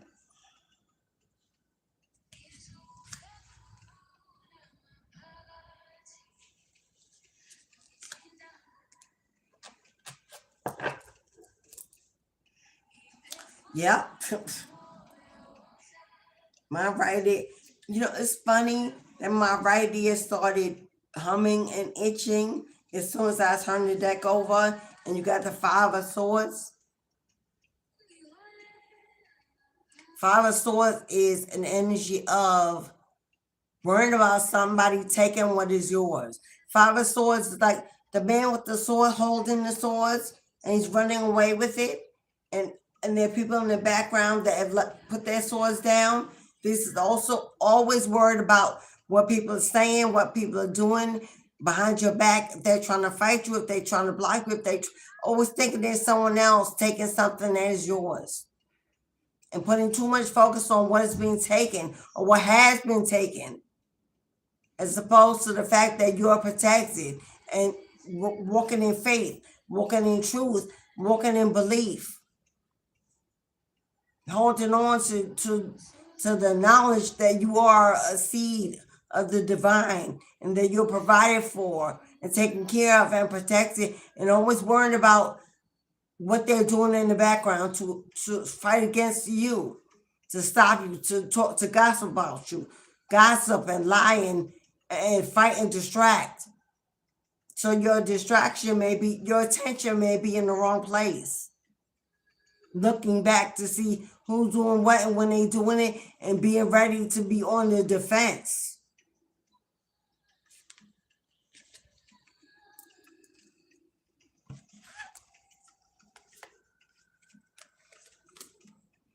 Why? Because you got the Death card and the Ten of Wands. Because it is over. Because it has been, you have been freed and released. Death is ending. It's over. It's done. It's completed. Ten of Wands are burdens, heavy weight, delays, obstacles, challenges in your way. With death, they have been removed. You have ended that cycle, walked away. Your spirit team has protected you. And now they're telling you to move, focus, reflect, pull your attention away from the past, get into a new beginning, a new energy. Go towards what makes you happy and not what took that happiness away in the past. Because that situation, person, place, or thing is over and done. You no longer even live there or deal with that energy anymore. It's time for some real transformation. Death is about transforming from old to new, death and rebirth. Ten of Wands is also about putting in the hard work. Putting in the hard work if you really want to see a transformation. If you really want to see your life change. It's a need for you to stand and put in the hard work. This is like, with her praying to be released from this fear, God is saying, I already released you. It's already been taken away. The fear, the illusion in your head, the confusion in your head that's going on, it's not really happening. It's been over. It's been done. Now you need to buckle down, put in the work towards what makes you happy. Because you're already safe and free to move in any direction you want. But it's going to take... Poppy, don't walk out. Poppy!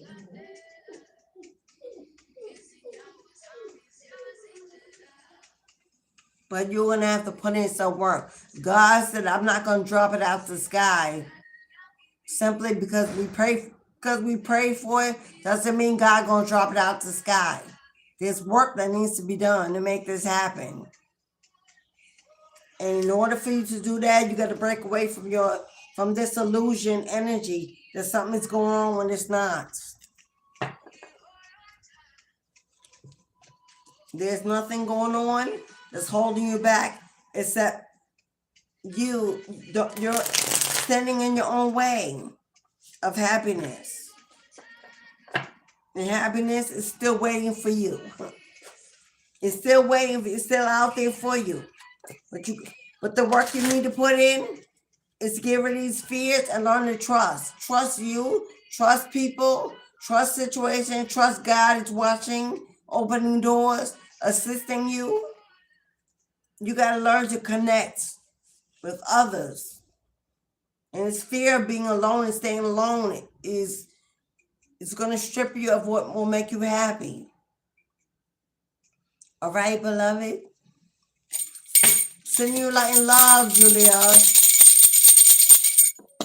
Hello, Charisma. Yes, beloved, you sure can. You sure can, mama. You sure can.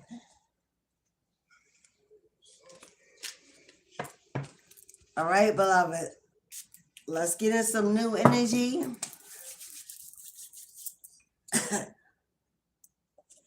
For charisma is number 3.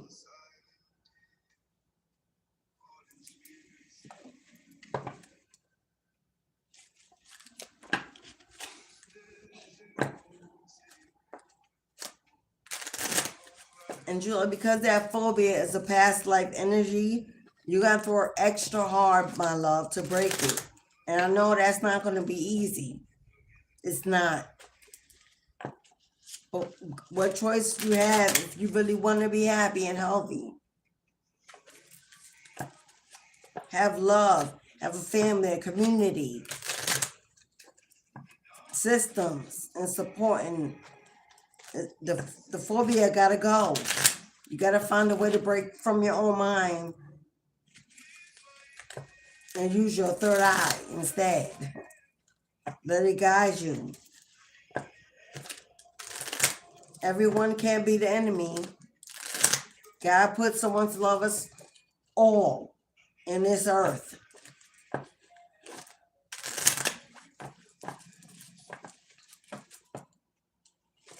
Sometimes we can be so engrossed in the past that the past becomes every day.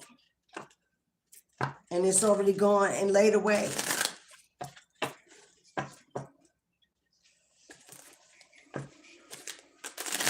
All right, Charisma Boo Boo. You're up next. Let's get you a 203-34. 203-34. Charisma, you got the Chariot.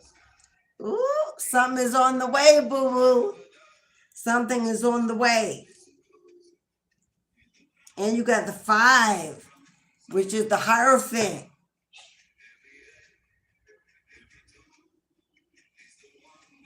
Charisma, I got 2 downloads from those numbers.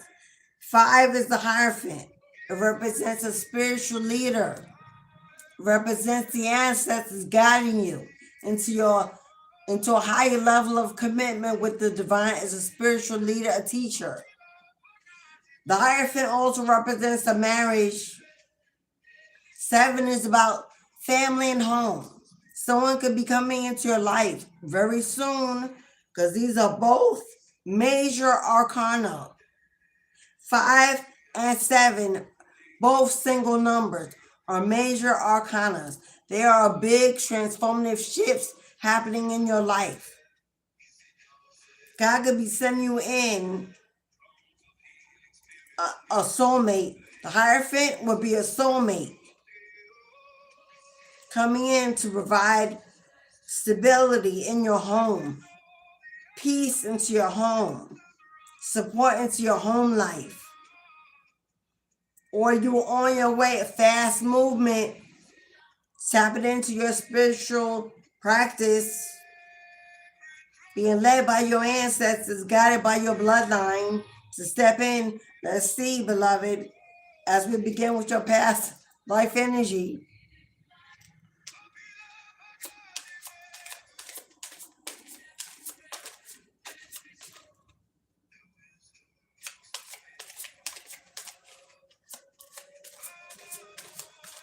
So I see someone coming into your life.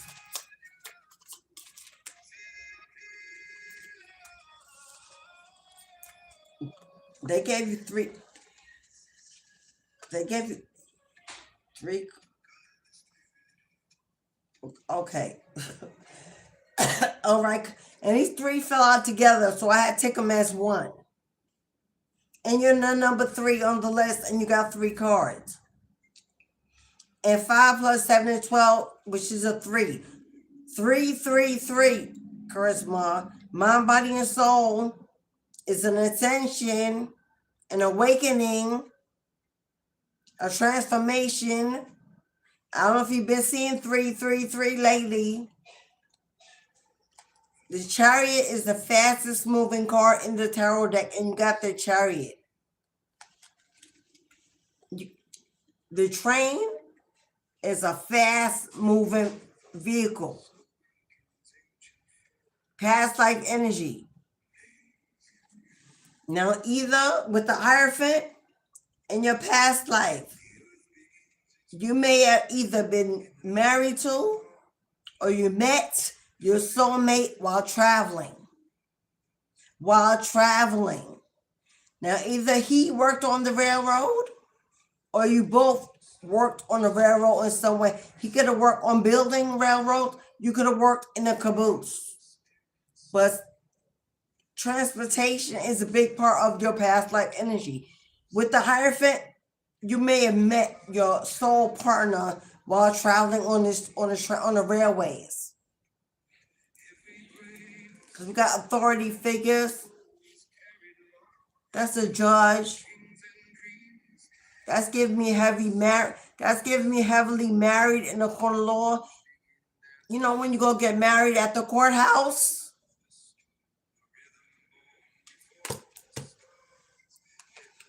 Because you got the tree, which represents the Hierophant, the ancestors. It represents lineage, children, legacy, the family tree. You got the family tree? No, yeah, beloved. You met your soulmate, your life partner while traveling on the train. Because back in the day, we didn't have airplanes. The trains were the modes of transportation. This is giving me charisma that you lived a past life in the Victorian ages. Like Bridgerton or the movie Victoria, which are those movies, the Victorian era.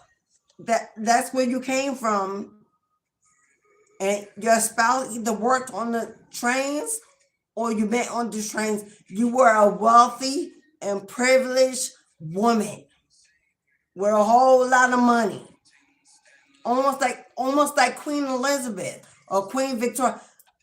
If you get a chance, charisma, you may want to watch the series Queen Victoria. Is the name of it.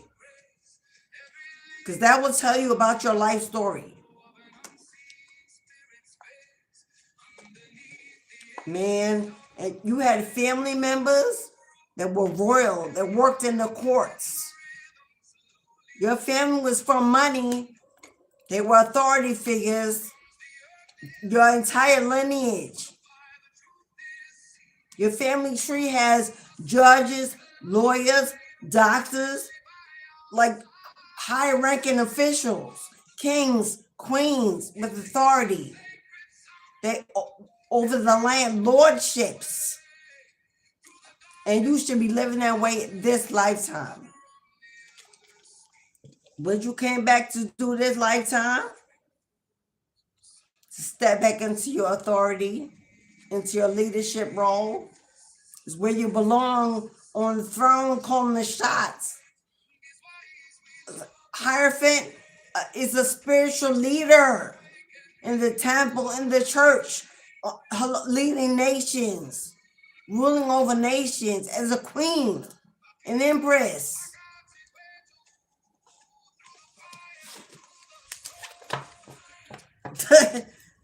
That shocked me a little bit. All right, charisma. How do we get you back on that throne, beloved, where you belong, living in luxury? You're not supposed to be working. Well, you could do it from home. You could lead it from home. But 9 to 5, absolutely not.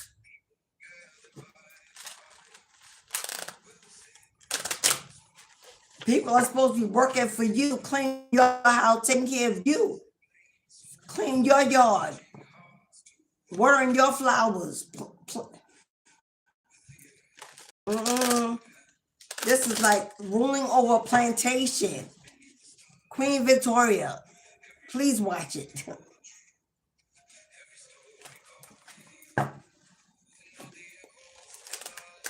How can we get you back aligned with your true destiny in this lifetime?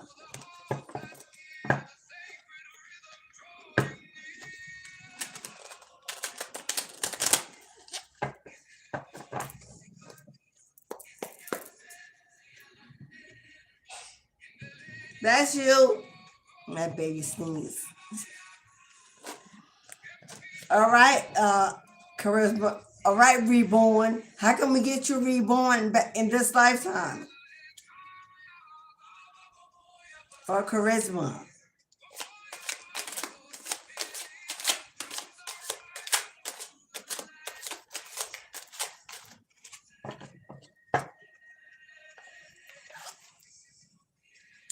Oh,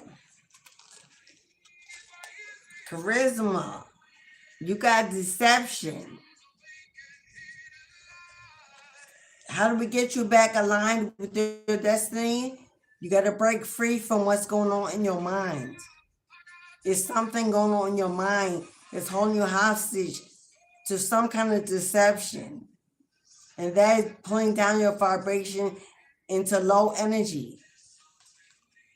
You're not seeing the entire picture of a person or situation. It may be purposefully withheld from you. Let me read that again. You are not seeing the entire picture of a situation or a person. It may be purposefully withheld from you. Or you may be choosing to look the other way or betray yourself in some way. But either way, it's time to regain some clarity. Something is going on, beloved, with you, a situation or a person. Now, either you are not seeing the person for who they are, this person is deceiving you. This is a sneaky energy around you. Now, either they're purposely holding back from you who they really are and what they really want, or you are choosing not to see them for who they are because of what you want or what you need. But either way, you got to find some clarity. You got to find the truth, because whatever that is that you're in or what's going on is blocking your transformation and blocking your wealth. If this person is low vibrational or less than a king or an emperor, they're supposed to sit with you on that throne, as in Queen Victoria, then they gotta go, or you need to let it go. Either one. Either you're holding on or they're holding on. If you're holding on, you're choosing to not see it for what it is because it's something you need, or they're holding on and not allowing you to see who they are because they want to deceive you because you got something they need. Either way, something gotta go. Something or someone gotta go. A situation or an actual person.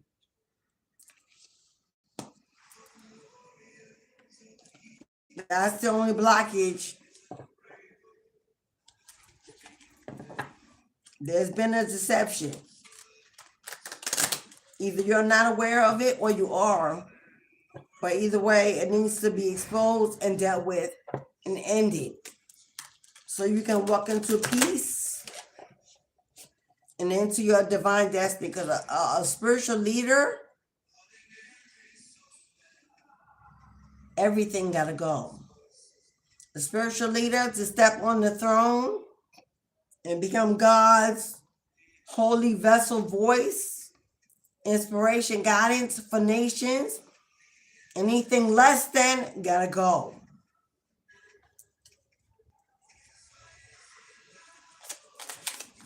For Charisma,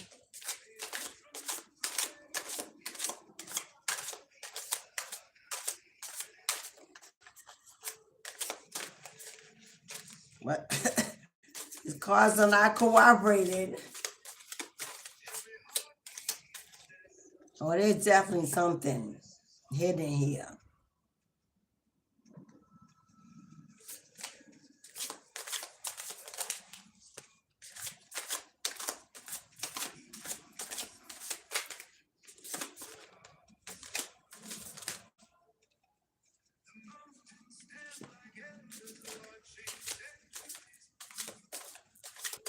I can't get a good grip on these cards.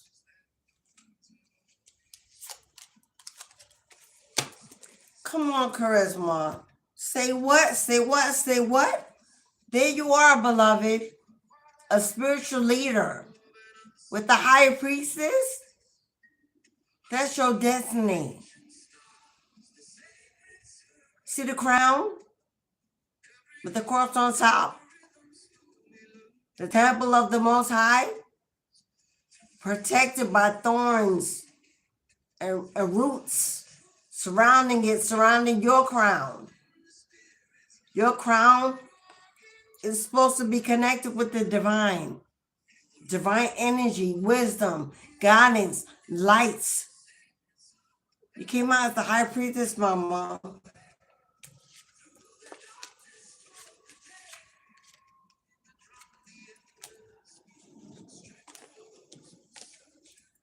There's your chariot. It came out in your numbers. There's your fast movement. These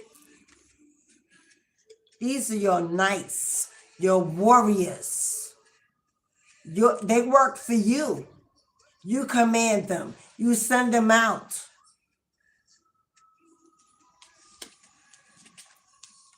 You got the Wheel of Fortune. The Wheel of Fortune is destiny. Destiny unfolding. Good luck, good fortune, good juju, good karma. The wheel turning in your favor.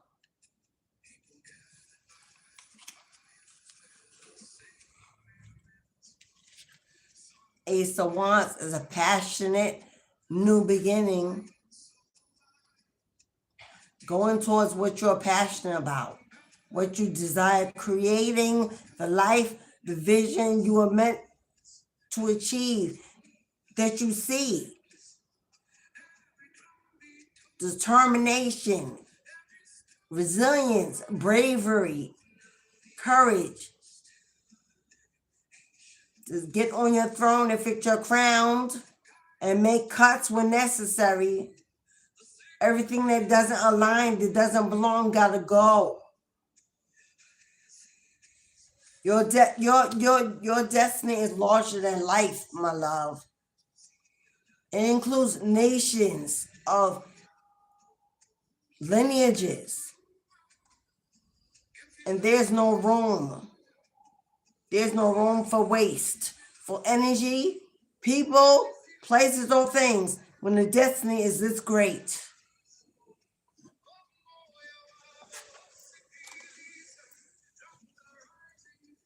Whoever this Knight of Cups is, whoever this Buster is, it's coming out as a knight. Didn't I say it requires kings or emperors? Well, there's a knight. Somebody emotionally immature. Slow as hell. This person has no intentions of committing. Coming in with this weak ass offer to gaslight you to get in your divine energy. But a knight holds a cup that is empty. They carry it, make it look good, but ain't nothing in it. They've nothing to offer. They're young at heart, young-minded, immature, and slow as hell to move. That's who's in the energy around you. What's this person's real intentions? 10 of Swords and 7 of Swords. This is a thief. A sneaky, robbing, gaslighting thief coming in to stab you in the back, to deceive you, to defeat you. 10 of Swords is defeats, endings. Stabbing you 1, 2, 3, 4, 5, 10 times if they have to take you down. so seven so they can steal from you, take from you, use you, abuse you, and walk out victorious while you're left broken and barely alive. So whoever this is, that either you refuse to see them for who they are because you have a need for them, or they're hiding who they are like they're a king or an emperor and they're a knight. Well, they got this, they gotta go. This is standing in the way, in the door of you receiving the largest breakthrough of your lifetime.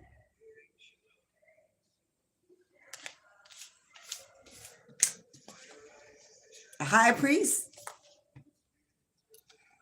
it's time for you to tap into your high priest energy and your intuition. This is tapping into your intuition, your logic, what your gut, what spirit is telling you, and stepping out of your feelings and emotions that are misguiding you. Okay, beloved. Where was I? Oh, let me give you your breakthrough message for you got a $20 reading.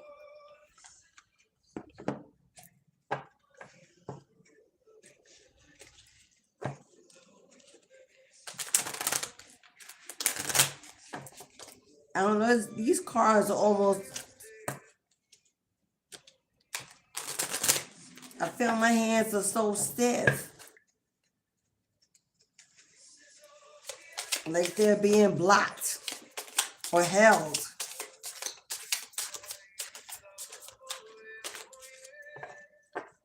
Okay, for charisma, a breakthrough message.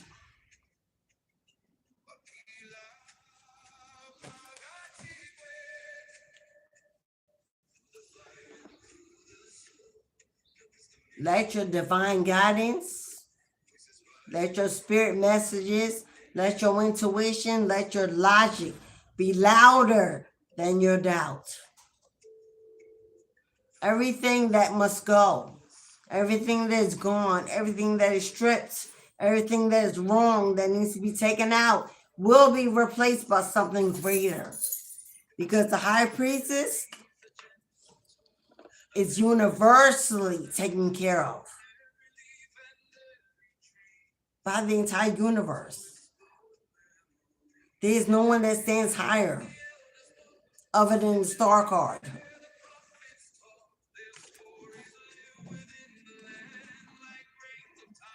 It's time for you to choose yourself.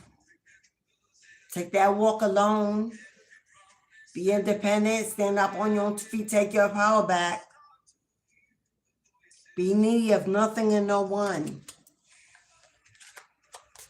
Come on now. Say yes to you.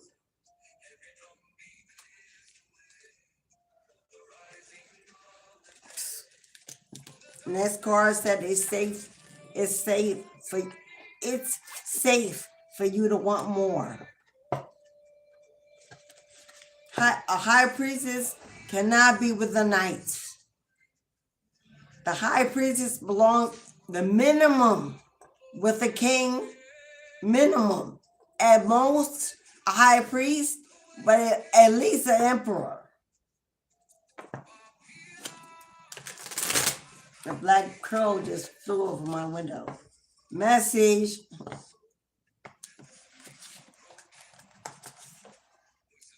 All right, charisma. Through love and light, I'm making the decision to change everything.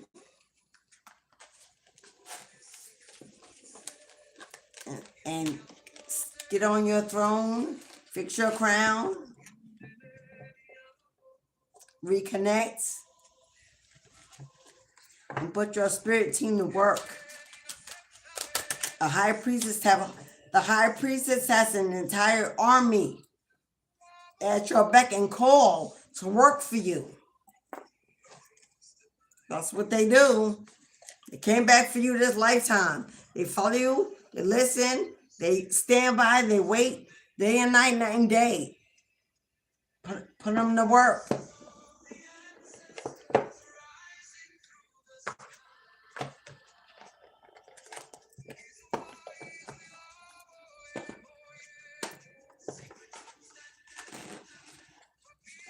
All right, collective. Where did we leave off? Where did we leave off, collective? I know we did the past life cards. You pulled the Akashic.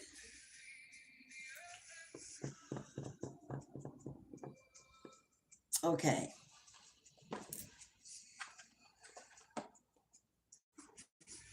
I didn't pull tarot for the collective.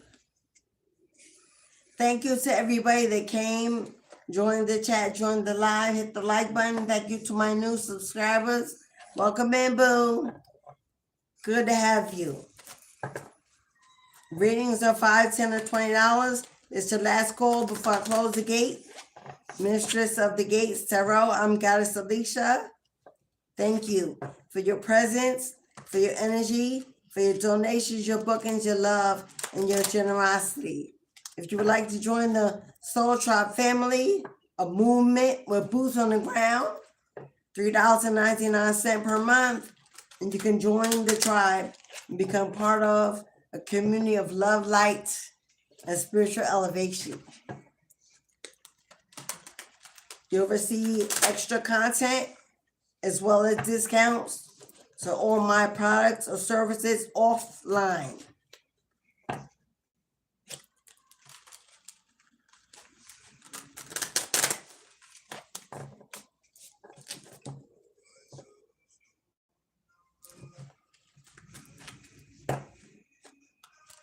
In order to receive those discounts, you need to be a member for at least 30 days. So if you join today, you don't automatically get the discounts. You need to be a member for at least 30 days to receive a discount.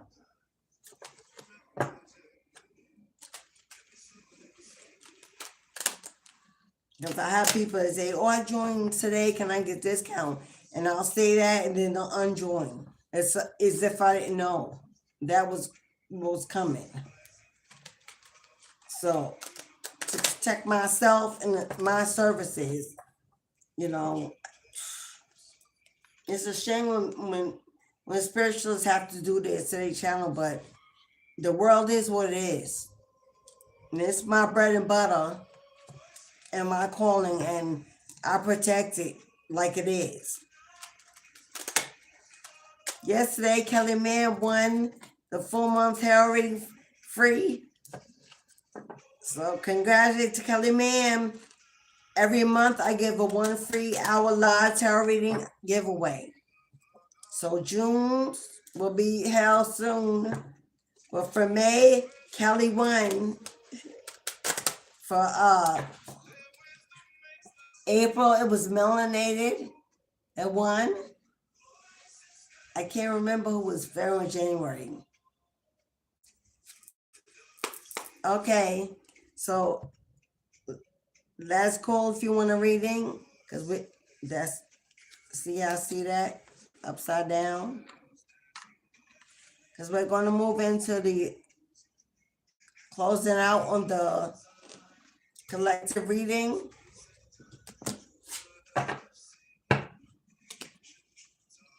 If you'd like to donate to the channel, just to support my Amazon and Etsy stores are links, my wish list. You can send me a cup of coffee. My buy me a coffee link is in the description box.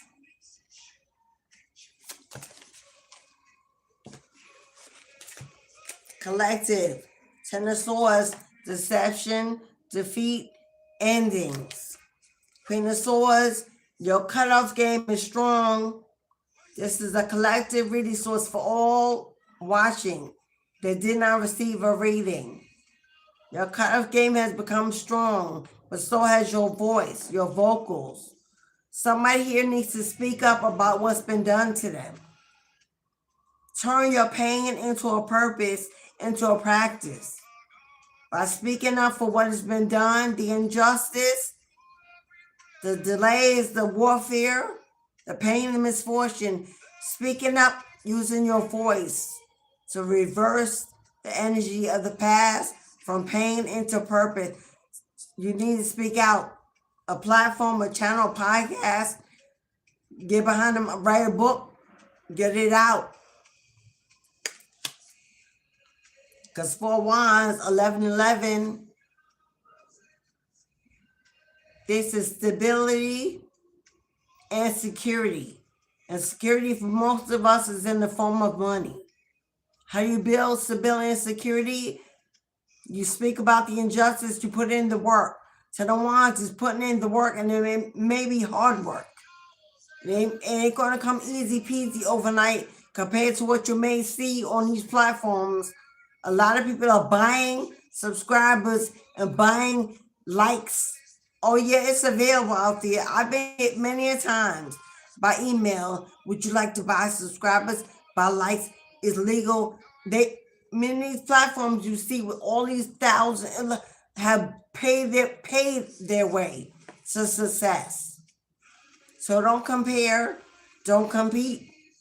1111 is a celebration of success at gatherings in the community.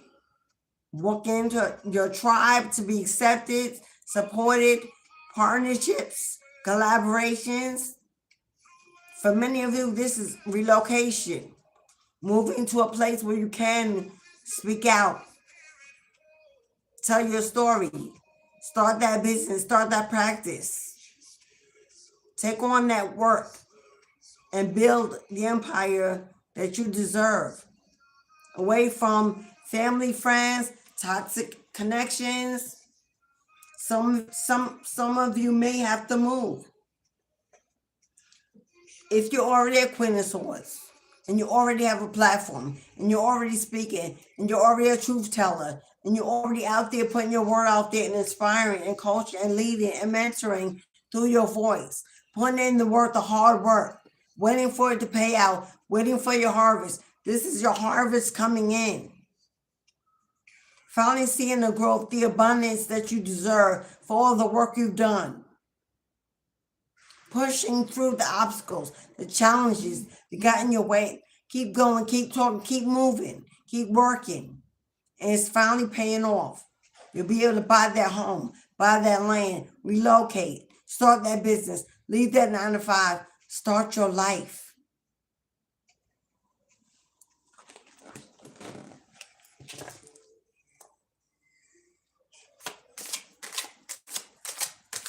Ten of Swords, though, you have been betrayed a lot. You have been betrayed a lot.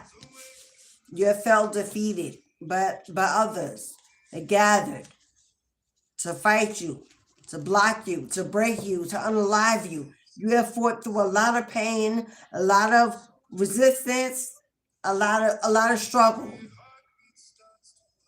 Now tell your story. Share your story. Let your story reward you, bless you. Let it be your cup.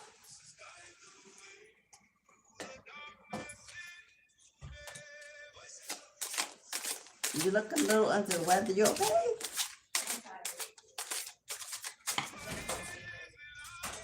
Okay.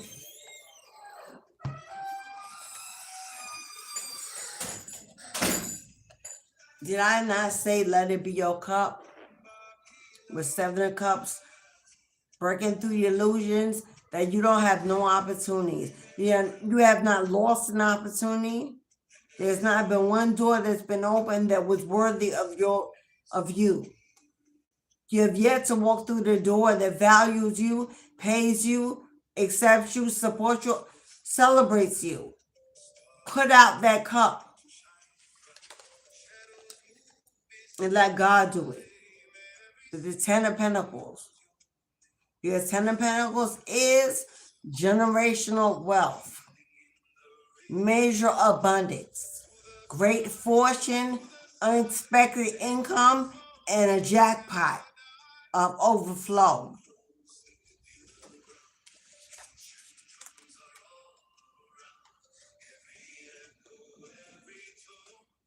What they stole, what they blocked, what they took, what they hid was crumbs.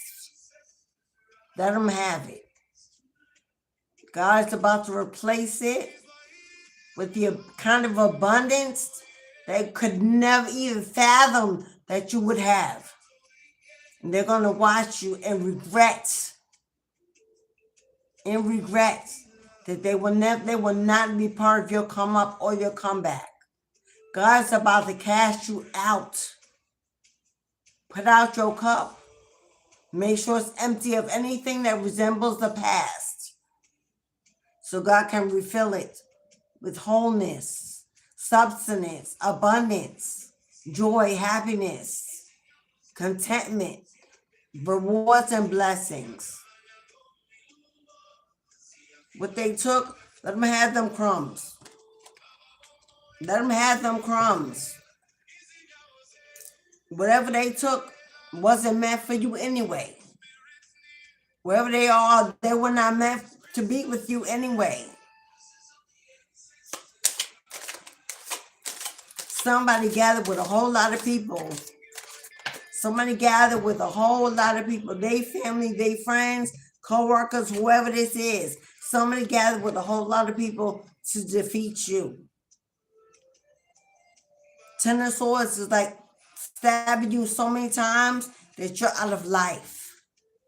The life is. Somebody gathered together with a lot of people to rid the world of you. To either keep what was yours, take what was yours. With this Ten of Pentacles, somebody wanted access to your wealth, to your inheritance.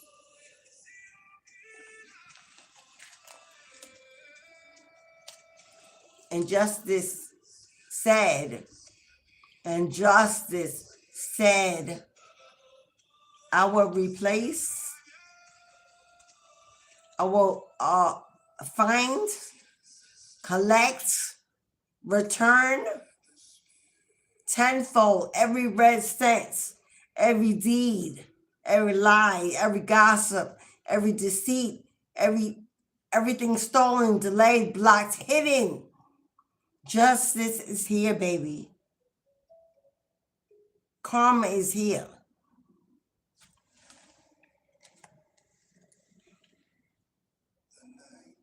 Bringing you a brand new start, a brand new beginning. Simply ask you to take a leap of faith. Trust, jump, leap, take the risk. Try.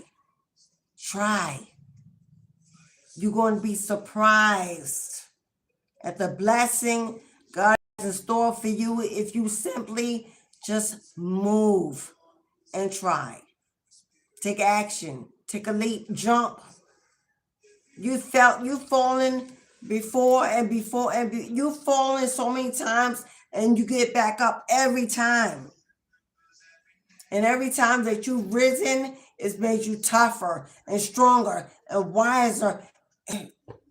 Now you are so tough, brave, strong, confident. It will never happen again. It will never happen again. Because you are not who you were. You're not weak, easy, manipulated.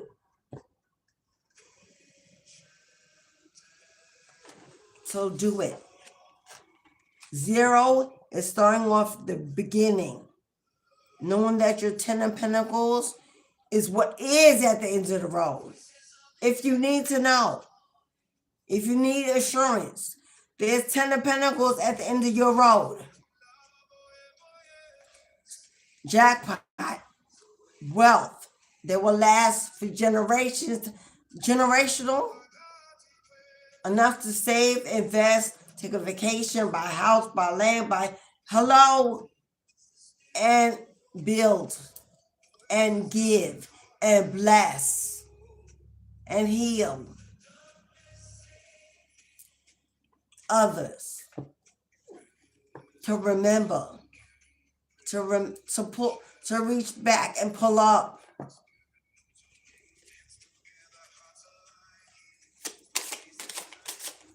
I'm telling you, somebody's got a voice, a presence, a divine presence, somebody's got a voice that they're afraid of. That's got a voice that they're afraid of. You want to know how to make your enemies run in fear? open your mouth. That's how. You have a voice that makes demons run. You need to have enough confidence in it. I'm telling somebody speaks over life and death. Conquers demons. Speaks the truth. A warrior for God, like a voice for God. A conqueror, a warrior.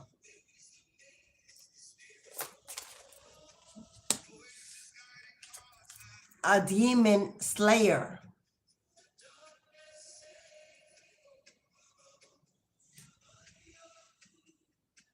You see the face on top of that sword? I know it's not just me. 10 of Swords, that's a demon on the face on that sword. Because only demons come in to steal, kill, and unalive. I'm talking to a demon slayer. Your voice is a sword. It cuts through.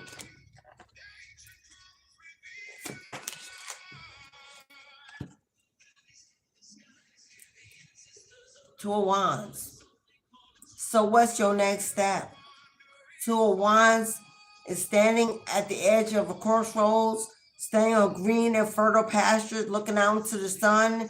Ancestors on each side holding you up, protecting you, asking you, where are we going?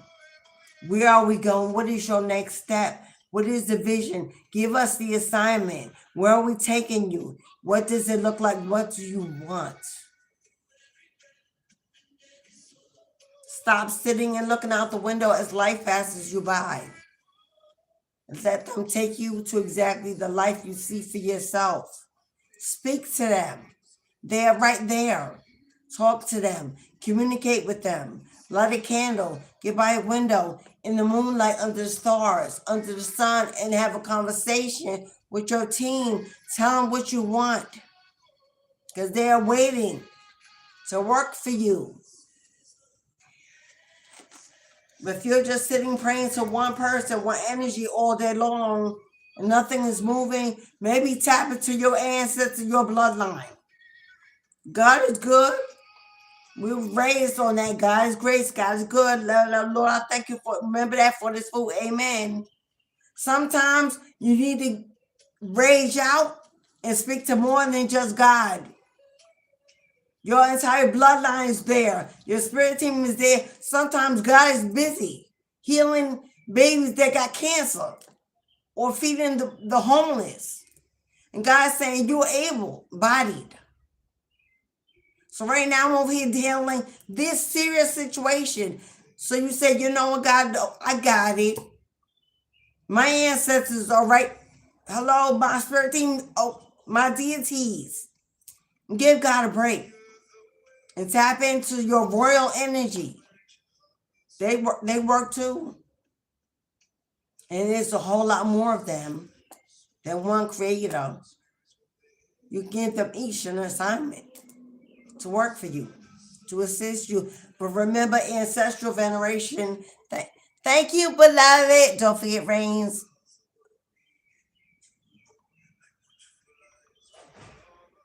Oh my God, did reborn?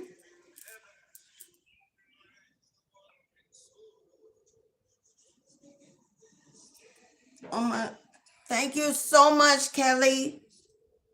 Am I missing a reading?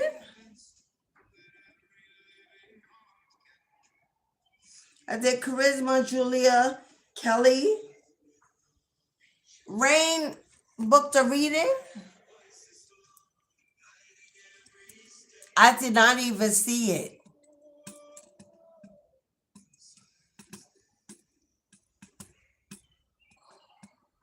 Oh my God, Rain, you sure did.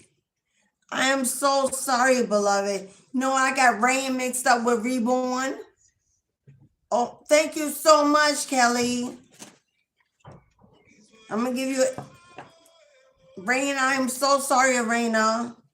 I mixed you up with Reborn.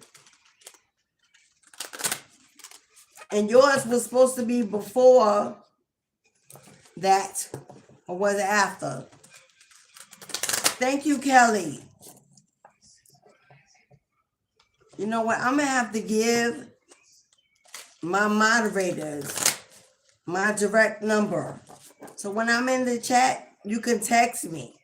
That's what I'm going to have to do. Because I got a lot going on.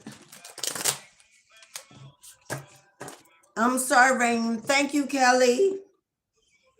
Okay. I'm going to hold this one for Rain because I was focusing on you and I think that's why it fell out. All right. Let's do Rain's. Oh, my goodness. Oh, my goodness. Says Marcin. Thank you so much, Kelly. I need to change that because that's a little too Viking for my liking.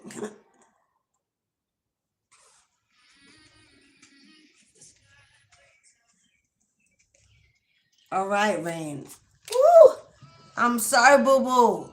I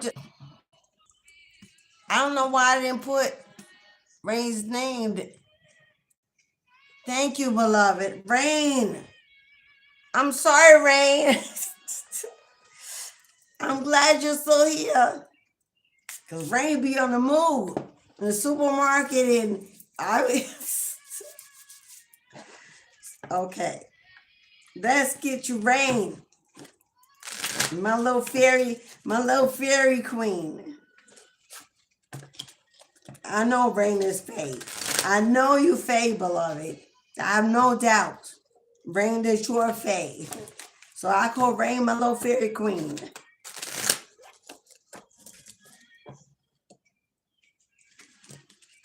All right, Rain. $20 reading. Let's get you your past life regression. Your Cashapp Oracle. Your breakthrough message. And your tarot. Because I sure would have forgot.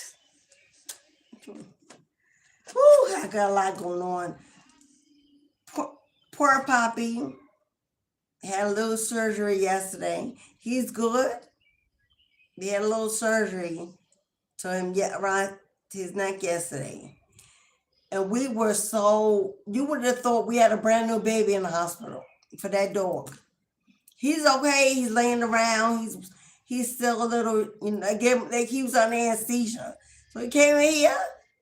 He was banging into everything. Like he was, oh my God. I never saw a dog.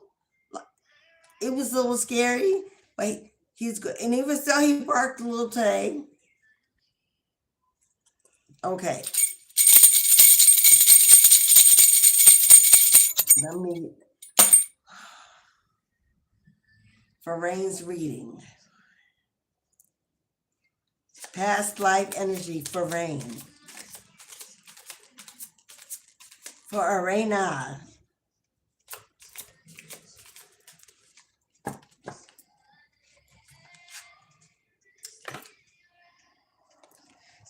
Arena.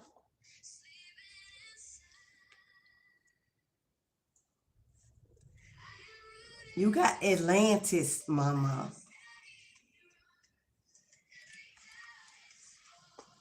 Rain, I don't know if you're aware of the story of the lost city of Atlantis. You may absolutely want to familiarize yourself. You are from the lost city of Atlantis, my love.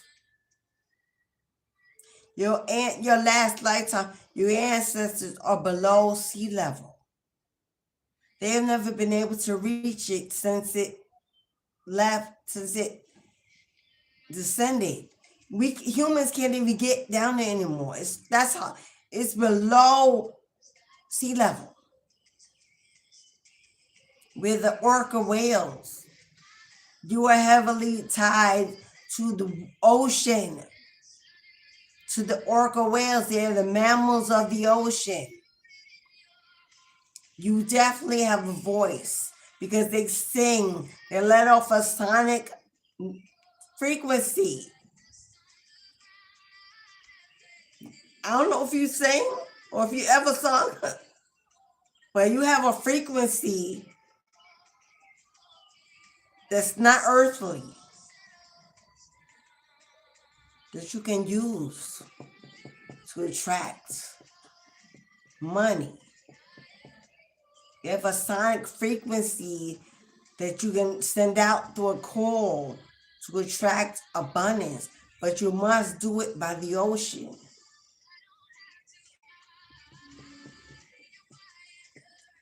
Raina,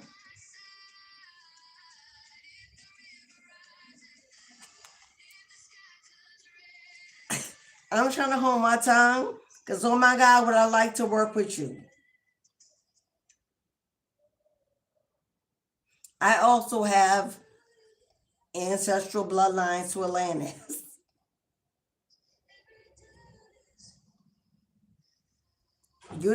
You go into the ocean,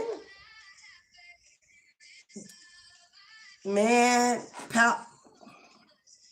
okay. You need to look it up, study it, research it, really get some real information on it, dive deeper than just Google. Because, honey, mammals, fish, dolphins, orca whales are fertility, are energies of fertility. Girl, you should be wealthy. Money should be flowing to you like the ocean flows. That's what this is. What you were here to break is thinking in the illusion that you are not supposed to be wealthy. That you have to fight hard, work hard to receive money. Oh no, boo-boo. Oceans where your wealth comes from. I don't know if you like a lot of fish or seafood. I'm not, I'm about to get into a whole, okay.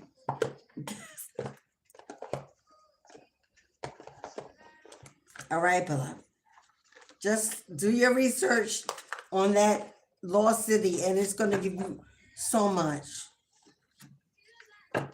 Lost city of Atlantis. Your ancestors that were living on the earth experienced a lot of slavery. A lot of slavery.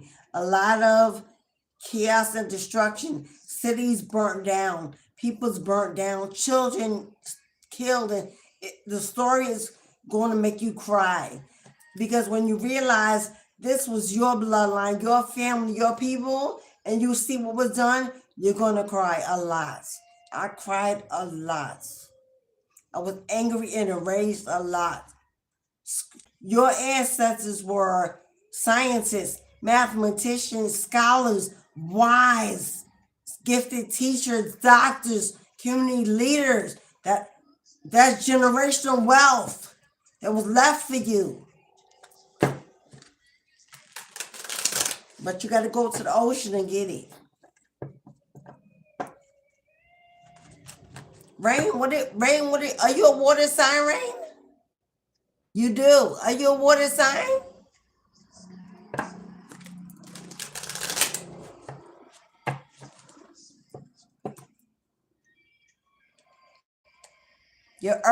I'm Earth too. And my ancestors are there too. I'm Earth too. We're in the earth, but we have to get back to the water. All my life, I was afraid to swim. I could swim in the pool, but I was afraid to go in the ocean. It was just too vast, too much water, and I always felt I would be pulled in. As a child, I don't know about you, Rain, I always felt like I was being pulled into the ocean. That's why I was afraid to get in it, because something was always pulling me in when I stepped in it. Now I know what it was.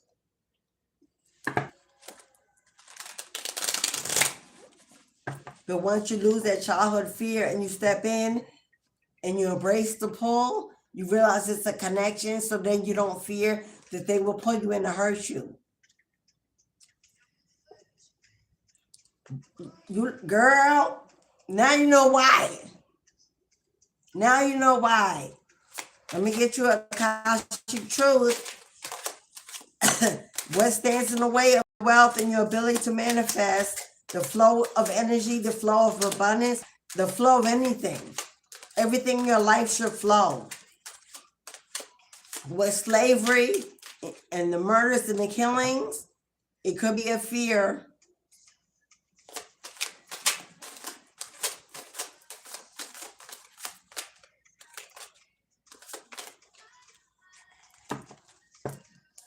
Rain, you got it effectively. You got it. There you are standing on the mountain top.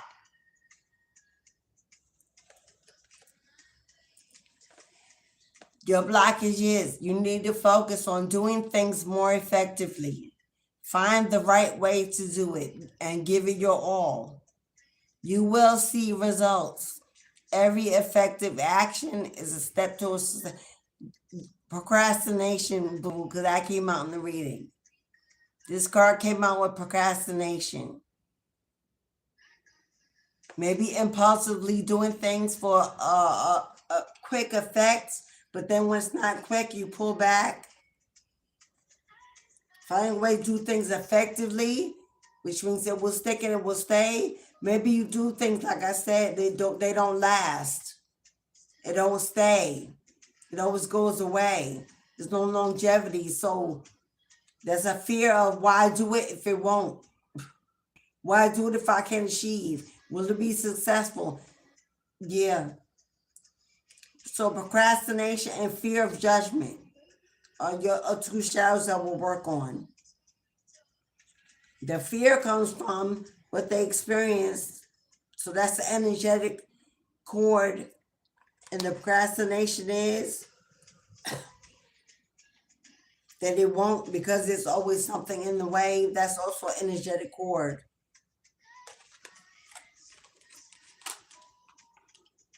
How do you work that out? You set a routine. You plan a goal and you write out a routine so you can see it on paper, not just carry it in your mind. Actually write it on paper step by step. In the morning at this time, do this. Take a break. Then do this. Then do this. Then do this. It has to be written out in definition so you can see it, the routine. Have a daily guidance. So if you don't do it, there's accountability, because the days you don't do it, mark on the calendar. I didn't do that today. I didn't do this today. So at the end of the month, you can see what you don't do, your progress. Are there more don't do's than what I did do? For you, you need a dry erase board with a calendar next to it. Write the routine on a dry erase and put the calendar next to it. Every day you achieve that routine, gets a check mark on that day. When you don't achieve the routine, I don't care what reasons or why you can't, don't come up with the reasons why you couldn't do it. Just the fact that you shouldn't do it, just put an X and don't judge it. Don't think of why you didn't. It's not a judgment board. It's just to follow to get in the routine of, the routine will build the effectiveness. The board is the effectiveness. Seeing the board, watching the board is how it becomes effective, and you seeing how you make your progress and what constantly gets in the way, what you need to work around or feng shui in order to see more checks and X's. So it's I suggest a dry erase board and a calendar.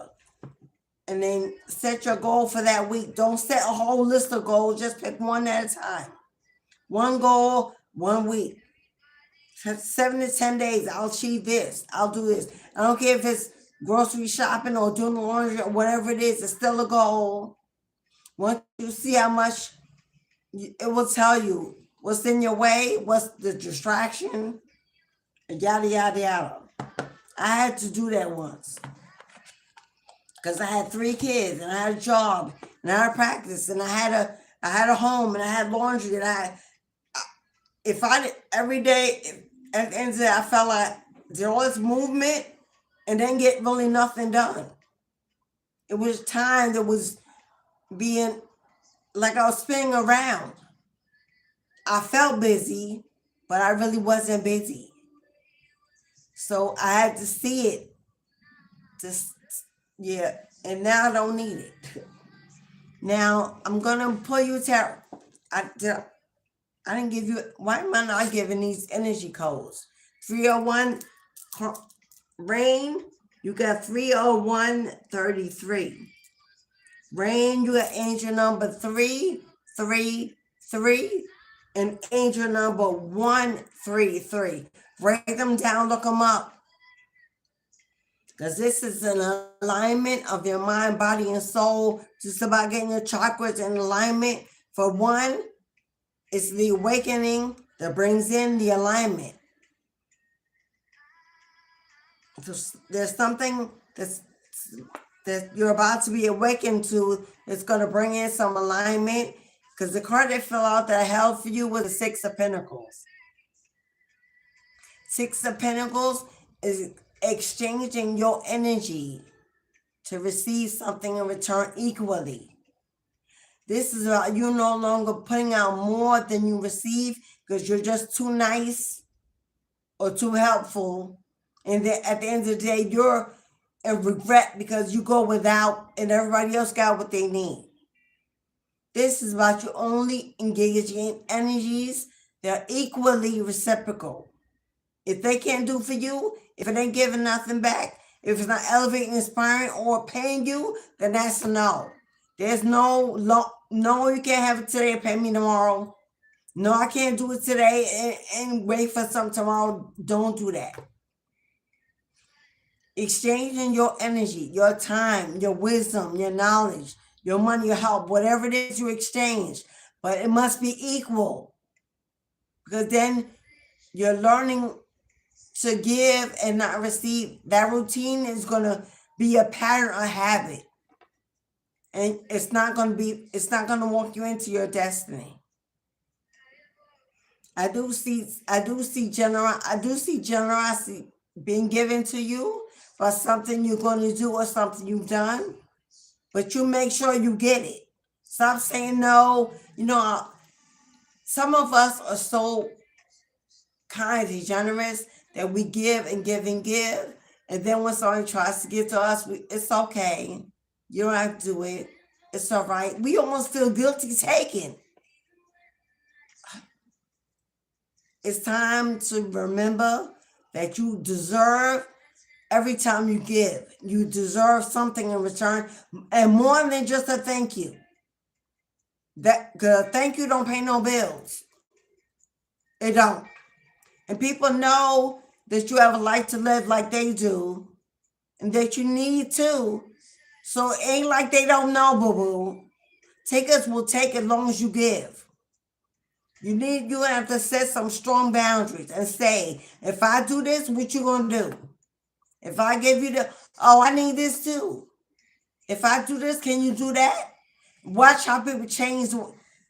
Well, she usually didn't ask for nothing. Now, why you changing up? Why you being different? Some people gotta go.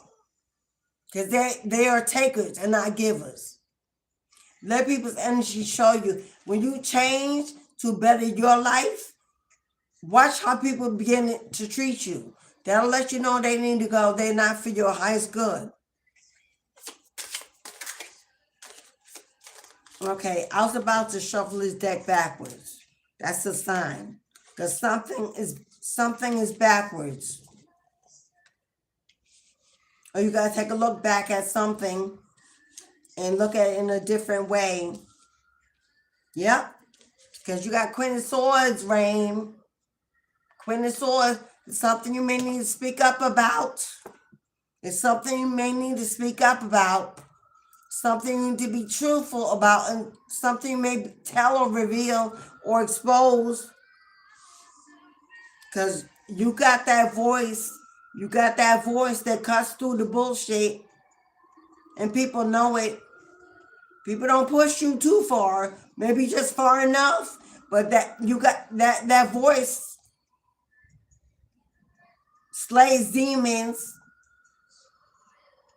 This is about turning your experience into a passion, into a purpose through your voice. A speaker, a teacher, a coach, a guide, a guru, a mentor.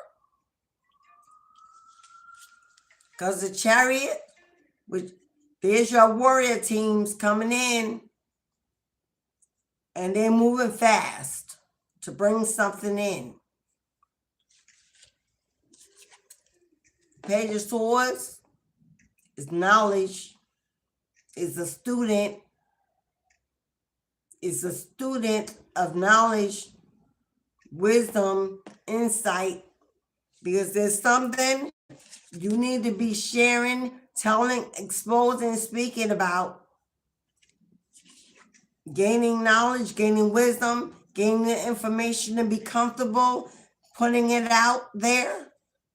Because there's something coming into you fast.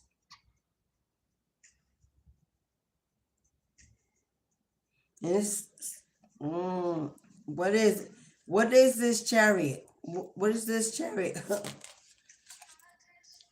Am I going to take all of that? They like, hell yeah, you is. Rain.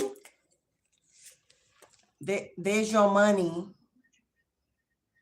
There's your establishment. There's your abundance. There's you sitting on a throne.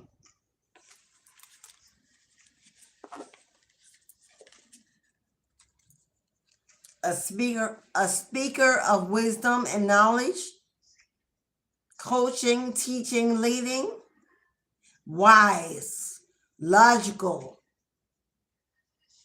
intelligent, bringing you in some abundance. This is boss energy. The Queen of Pentacles is boss energy.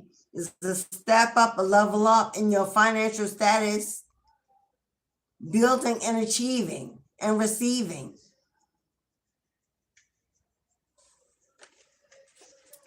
You got 2 cards of investigation and research. You want to know what your spiritual niche is, beloved? You are a psychic investigator, Rain. You have psychic abilities to tap into knowledge that is hidden, that is unseen, that you can find. A seeker of knowledge is a seer. You want that passionate new beginning? And it's time to put your passion into a purpose. There's creativity, passion, desire, determination. Rain. Rain. You got the Queen of Swords, the Queen of Pentacles, and the Queen of Cups. Honey, boo-boo. With the World card,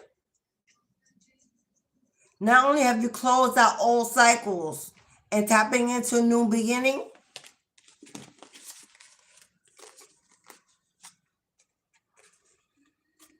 you're about to meet your tribe. Rain, you are about to meet your tribe. This may be a coven, Rain. It may be a calling of women, high-ranking spiritualists.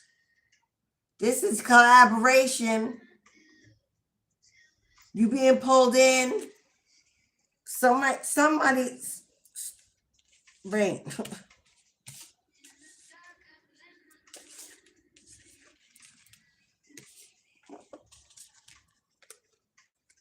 And they are looking for you. They are looking for you. You may not have run into them yet, but there's a whole tribe of supreme beings. They're women, feminine energies. They are now returned to the earth, and they're looking for you. The Queen of Swords is here. The Queen of Pentacles is here. The Queen of Cups is here. You are the Queen of Wands they're looking for. You are the flame that will light the fire of that circle of witches. You embody some fiery energy. Now, you may be an earth sign, but you got fire heavy in your chart somewhere. Queen of Wands is powerful, attractive. She attracts. Lost if Atlantis with the flow, she attracts. It flows to her. Wisdom, knowledge, power, force of the sun god. You are the fourth and the missing pillar that will build this house, this coven of witches. They're looking for you.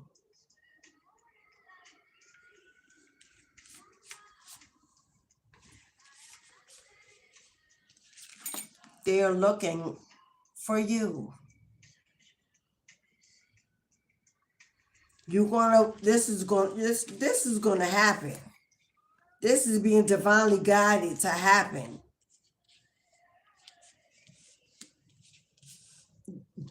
Generosity, giving and receiving equally, sharing, collaborating, partnerships. Oh yeah, boo-boo. Hooray! You are meant to be part of a coven of witches, Rain. What is that? What is that movie with that coven of witches? There's a few, but there's one I'm thinking about. Was it called the Coven of Witches? And there were 4, and they all had different power. And the power they had was not based on their zodiac element. Earth wasn't, her earth sign was not, she didn't, man, Rain. All right, beloved. Let's get you a breakthrough message. Now that, is this, it's certain readings that be blowing my mind. Kelly's, now Rain. I think Lisa and Mason, certain ones that I be blown. No, Melanated, who is the unicorn. Hello, that reading blew my mind. Only because I've been searching for others. All right, Rain, a breakthrough message.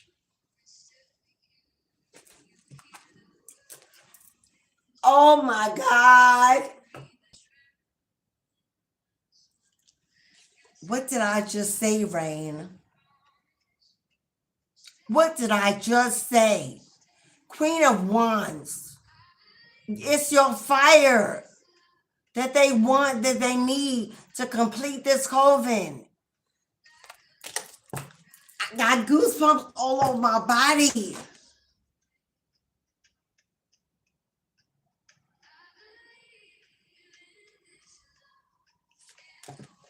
My God. I don't even know what else to say. I mean, I know, but I can do who I am. But when these confirmations come out, I be excited. I don't know why I be shocked. But every time, you know why? When you're humble in your practice, you never stop being shocked. My God, Rain, you don't even know how powerful you are. But they know it, and they're coming.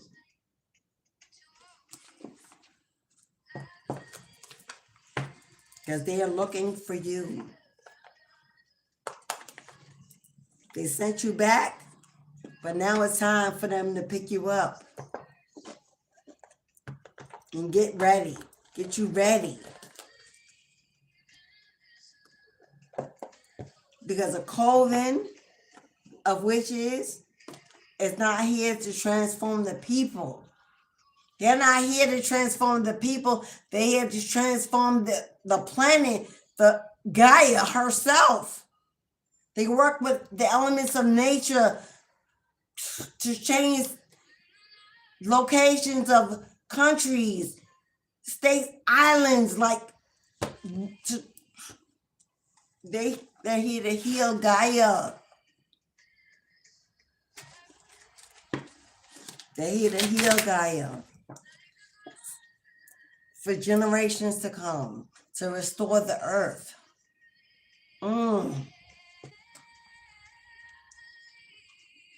And they are part of the Fae community. That is the Fae. The Fae are magicians. They are shapeshifters. They're here to work with the planet.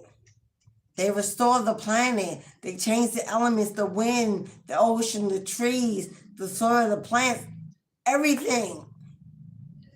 They make it rain. They make a storm happen. They make the sky turn dark, like the gift of fire magic, rain. Okay, where was I? One last card. Oh, well, yes or no? Fire magic. I won't reveal online what my elemental magic is. Because I got people watching.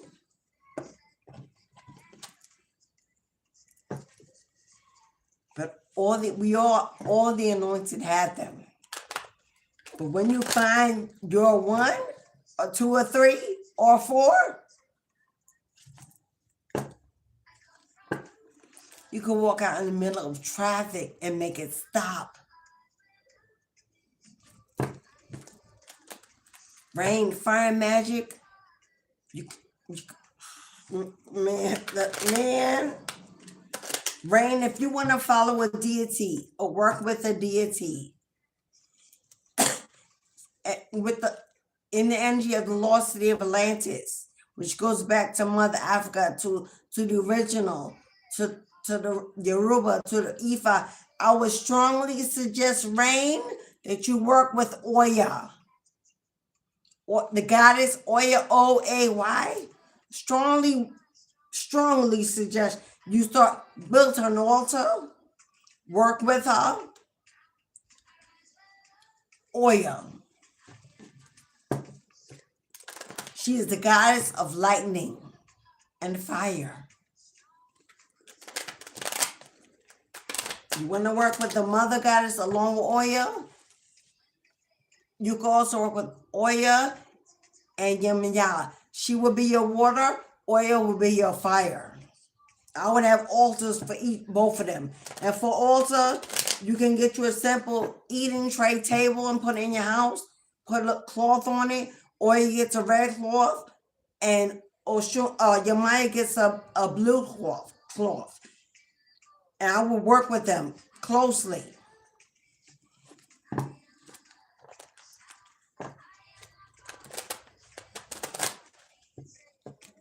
Fire and sun, you want to work on your wealth, bring in your wealth, put Oshun on there with oil. Or put Oshun next to you, or you can have one tall altar and put all 3 of them on the same table, but in their own little section. I'll put Yemaya first, Oshun, and then oil. Money. Because Oshun brings wealth and beauty. Oya brings power. And Yemaya brings birth, peace, healing, calm. Okay. Rain, calm your energy, release any restless energy. Take a breath, breathe. Focus on the one question that's giving you the most confusion or unrest, and we'll bring you answer from your goddess. For rain.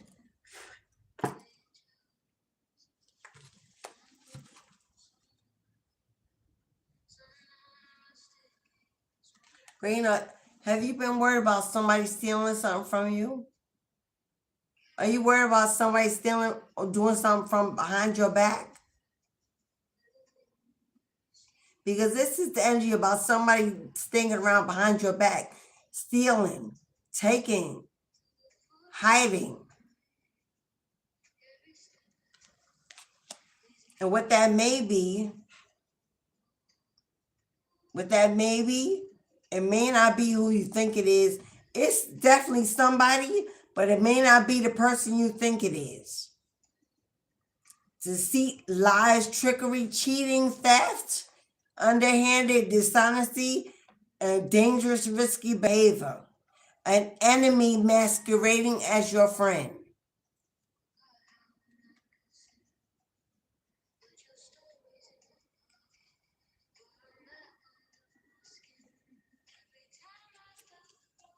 Archangel Michael is protecting you because you're an earth angel.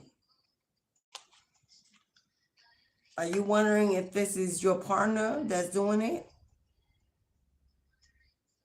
Are you wondering if it's the person you're with that's doing it? Rain, girl. I'm not gonna be telling all your business on YouTube, but y'all know I'm available for somebody, Rain. There is somebody causing you to have more burdens than you should be having because they're taking and not giving equally. Somebody breadcrumbing you, making you carry all this weight alone. No, boo-boo. You wondering who it is? You wondering who it is?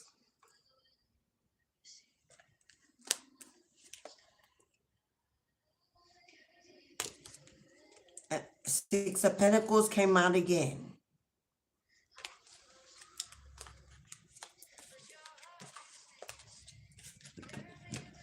Okay, I'm gonna leave that right there because, and you got family on the bottom. You either have a family with this person or they're in your family. But they came out as a father figure that you are very closely connected to. It's time for some boundaries, my love. Some serious boundaries.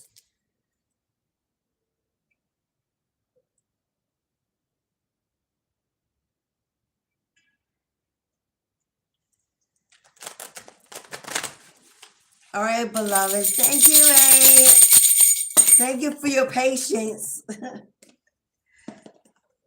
I don't know how I forgot my beloved. You know why? Because when I wrote everybody's name down, I didn't write hers. So when I looked at the paper, I didn't see it.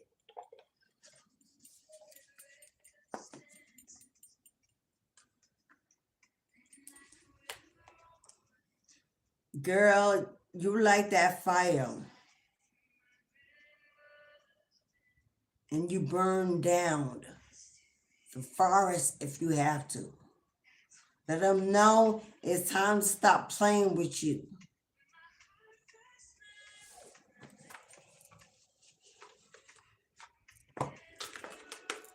Because you got a coven of sisters, of witches, of elders that ain't, I can see why they coming in. It's to remind you who you is and awaken your beast.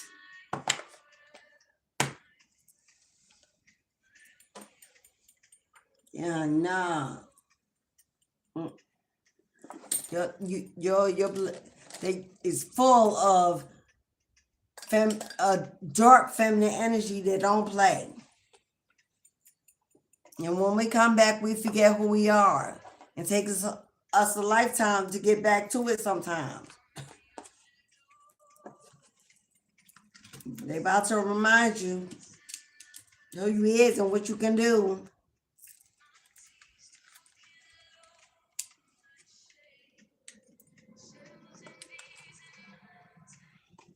All right, beloveds. All right, now I think we're good. Now I think we're good. 3:22 on the clock. Thank you, everybody that came to the live today, that got in the chat, that donated, that booked readings, that just supported. Thank you so much to my new subscribers. Welcome home, beloved. Welcome home. Glad to see you, to receive you. Keep coming back. It's Friday, TGIF Friday. So all my mommies with a womb that actually pushed out a baby, gave birth to a baby, grew a baby. That's what I'm speaking to.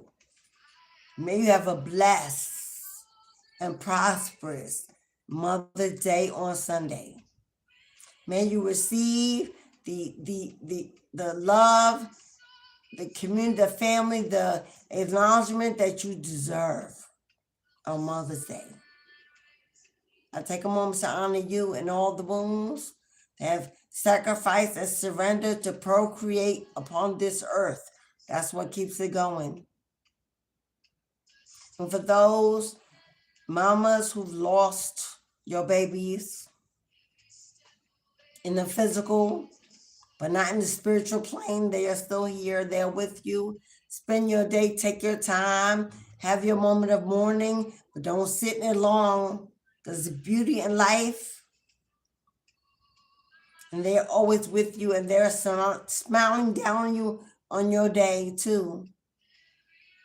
So embrace the love that you were given in any way it comes, and be thankful. Be thankful for what surrounds you on your day. I'm not here on Sunday. I will be here tomorrow for Ancestral Veneration Saturday for those who have made a donation or purchased an offering for tomorrow's ceremony. We have Ryan, Madeline, Julius Hadley, Lisa Ann Mason, Attila, Charisma Reborn, myself. We have John, through Kelly. We have Kelly. That is who is receiving the blessings and rewards of tomorrow's Ancestral Veneration Ceremony. If you're unfamiliar, go watch any Saturday recorded. You'll see the ancestral thumbnail and see what we do. If you are inspired or motivated to come back tomorrow, we'd love to have you. If you have not purchased an offering and you would like to, tomorrow, 15 minutes before we begin the ritual, you will have a chance to purchase an offering for your ancestors. It's a celebration of life, not a grief ceremony, not a funeral. We give offerings, we chant, we pray, we celebrate, we pray. We open the gates to receive them, to elevate them, to heal them, to honor them, to remember them with love and forgiveness. For we one day will become ancestors too, and hope that we receive the same from our future generations. Regardless, when I tongue tie or talk too long, it is what it is. It ain't gonna stop me. So tomorrow, for Ancestral Veneration Saturday, come back. If you would like to honor your passed over loved ones, celebrate the lives and the sacrifices and the world they left behind for us, come sit with me tomorrow, 12 o'clock Eastern Standard Time is when it will begin. I will do readings afterwards. We'll have the regular tarot session. You can book a personal if you did not today. Tomorrow we speak to the ancestors directly. So you can get messages from your passed over loved ones directly tomorrow on this live event. So with that, I will say thank you so much to each and every one. Hope everyone received their messages. Happy Mother's Day, Kat. Thank you, Kelly. I hope everyone received their messages and We'll come back tomorrow. Invite your friends, your family, and let's be a movement to elevate the planet and love on one another until the very end. And until tomorrow, my friends, I say thank you, sending you love and light your way for a beautiful evening, a happy start to your weekend. If you want to book offline with me, if you want a spiritual mentorship, you're looking for a mentor, if you're looking for a way to learn tarot, to build confidence, to begin your platform, if you're looking for a full moon and Scorpio ritual, which is about releasing and renewing, cord cuttings, return to sender, money block removals, love block removals, shut them up spells, till May 11th. Today is the 8th, so there's 3 more days to book a full moon ritual ceremony, and then we take a break for the new moon on May 16th. Everything you need to know, including how to contact me, is in the box below. Offerings, Amazon, Etsy wish list, buy me a coffee, do whatever it is, I'll appreciate it. See you guys tomorrow. I love you, family. Ashe.